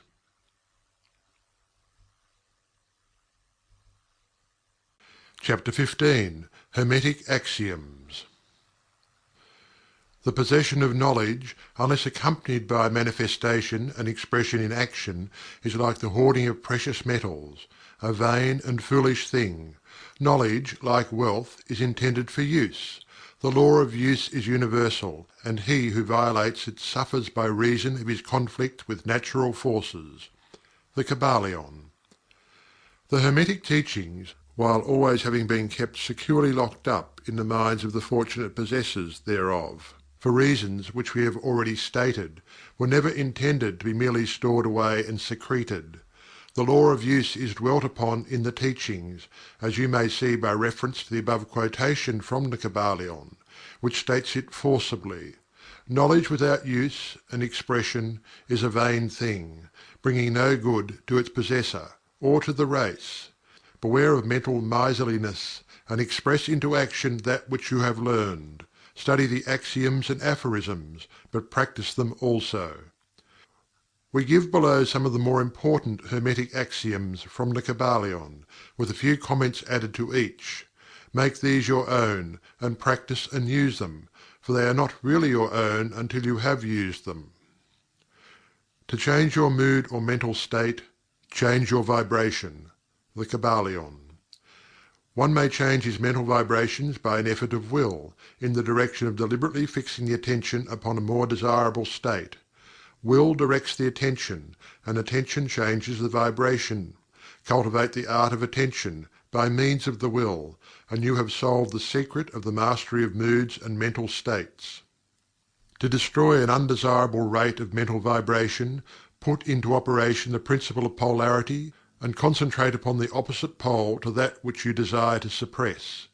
Kill out the undesirable by changing its polarity. The Kybalion. This is one of the most important of the Hermetic formulas. It is based upon true scientific principles. We have shown you that a mental state and its opposite were merely the two poles of one thing, and that by mental transmutation the polarity might be reversed. This principle is known to modern psychologists, who apply it to the breaking up of undesirable habits by bidding their students concentrate upon the opposite quality. If you are possessed of fear, do not waste your time trying to kill out fear, but instead cultivate the quality of courage, and the fear will disappear. Some writers have expressed this idea most forcibly by using the illustration of the dark room. You do not have to shovel out or sweep out the darkness, but by merely opening the shutters and letting in the light, the darkness has disappeared. To kill out a negative quality, concentrate upon the positive pole of that same quality, and the vibrations will gradually change from negative to positive, until finally you will become polarized on the positive pole instead of the negative. The reverse is also true, as many have found out to their sorrow, when they have allowed themselves to vibrate too constantly on the negative pole of things. By changing your polarity, you may master your moods, change your mental states, remake your disposition, and build up character. Much of the mental mastery of the advanced Hermetics is due to this application of polarity, which is one of the most important aspects of mental transmutation. Remember the Hermetic axiom quoted previously, which says, "Mind, as well as metals and elements, may be transmuted from state to state, degree to degree, condition to condition, pole to pole, vibration to vibration." The Kybalion. The mastery of polarization is the mastery of the fundamental principles of mental transmutation or mental alchemy, for unless one acquires the art of changing his own polarity, he will be unable to affect his environment. An understanding of this principle will enable one to change his own polarity, as well as that of others, if he will but devote the time, care and study and practice necessary to master the art. The principle is true, but the results obtained depend upon the persistent patience and practice of the student. Rhythm may be neutralized by an application of the art of polarization. The Kybalion. As we've explained in previous chapters, the Hermetists hold that the principle of rhythm manifests on the mental plane as well as on the physical plane, and that the bewildering succession of moods, feelings, emotions, and other mental states are due to the backward and forward swing of the mental pendulum, which carries us from one extreme of feeling to the other. The Hermetists also teach that the law of neutralization enables one, to a great extent, to overcome the operation of rhythm in consciousness. As we have explained, there is a higher plane of consciousness, as well as the ordinary lower plane, and the Master, by rising mentally to the higher plane, causes the swing of the mental pendulum to manifest on the lower plane, and he, dwelling on his higher plane, escapes the consciousness of the swing backward. This is effected by polarizing on the higher self, and thus raising the mental vibrations of the ego above those of the ordinary plane of consciousness. It is akin to rising above a thing and allowing it to pass beneath you. The advanced Hermetist polarizes himself at the positive pole of his being, the I Am pole, rather than the pole of personality, and by refusing and denying the operation of rhythm, raises himself above its plane of consciousness, and standing firm in his statement of being, he allows the pendulum to swing back on the lower plane without changing his polarity. This is accomplished by all individuals who have attained any degree of self-mastery, whether they understand the law or not. Such persons simply refuse to allow themselves to be swung back by the pendulum of mood and emotion, and by steadfastly affirming the superiority, they remain polarized on the positive pole. The Master, of course, attains a far greater degree of proficiency, because he understands the law which he is overcoming by a higher law, and by the use of his will he attains a degree of poise and mental steadfastness almost impossible of belief on the part of those who allow themselves to be swung backward and forward by the mental pendulum of moods and feelings. Remember always, however, that you do not really destroy the principle of rhythm, for that is indestructible. You simply overcome one law by counterbalancing it with another, and thus maintain an equilibrium. The laws of balance and counterbalance are in operation on the mental as well as on the physical planes, and an understanding of these laws enables one to seem to overthrow laws, whereas he is merely exerting a counterbalance. Nothing escapes the principle of cause and effect, but there are many planes of causation, and one may use the laws of the higher to overcome the laws of the lower. The Kybalion. By an understanding of the practice of polarization, the Hermetists rise to a higher plane of causation, and thus counterbalance the laws of the lower planes of causation. By rising above the plane of ordinary causes, they become themselves, in a degree, causes, instead of being merely caused. By being able to master their own moods and feelings, and by being able to neutralize rhythm, as we have already explained, they are able to escape a great part of the operations of cause and effect on the ordinary plane. The masses of people are carried along, obedient to their environment, the wills and desires of others stronger than themselves, the effects of inherited tendencies, the suggestions of those about them, and other outward causes, which tend to move them about on the chessboard of life like mere pawns. By rising above these influencing causes, the advanced Hermetists seek a higher plane of mental action, and by dominating their moods, emotions, impulses and feelings, they create for themselves new characters, qualities and powers, by which they overcome their ordinary environment, and thus become practically players instead of mere pawns. Such people help to play the game of life understandingly, instead of being moved about this way and that way by stronger influences and powers and wills. They use the principle of cause and effect instead of being used by it. Of course, even the highest are subject to the principle as it manifests on the higher planes, but on the lower planes of activity they are masters instead of slaves. As the Kybalion says, "The wise ones serve on the higher, but rule on the lower. They obey the laws coming from above them, but on their own plane, and those below them, they rule and give orders. And yet, in so doing, they form part of the principle instead of opposing it. The wise man falls in with the law, and by understanding its movements, he operates it instead of being its blind slave.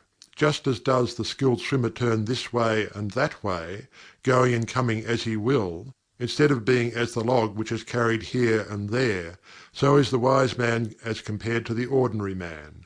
And yet both swimmer and log, wise man and fool, are subject to law. He who understands this is well on the road to mastery. The Kybalion. In conclusion, let us again call your attention to the Hermetic axiom: true Hermetic transmutation is a mental art. The Kybalion. In the above axiom, the Hermetists teach that the great work of influencing one's environment is accomplished by mental power. The universe being wholly mental, it follows that it may be ruled only by mentality, and in this truth is to be found an explanation of all the phenomena and manifestations of the various mental powers which are attracting so much attention and study in these earlier years of the 20th century. Back of and under the teachings of the various cults and schools remains ever constant the principle of the mental substance of the universe. If the universe be mental in its substantial nature, then it follows that mental transmutation must change the conditions and phenomena of the universe. If the universe is mental, then mind must be the highest power affecting its phenomena. If this be understood, then all the so-called miracles and wonder workings are seen plainly for what they are. The All is mind. The universe is mental. The Kybalion. End of chapter 15. End of the Kybalion by 3 initiates.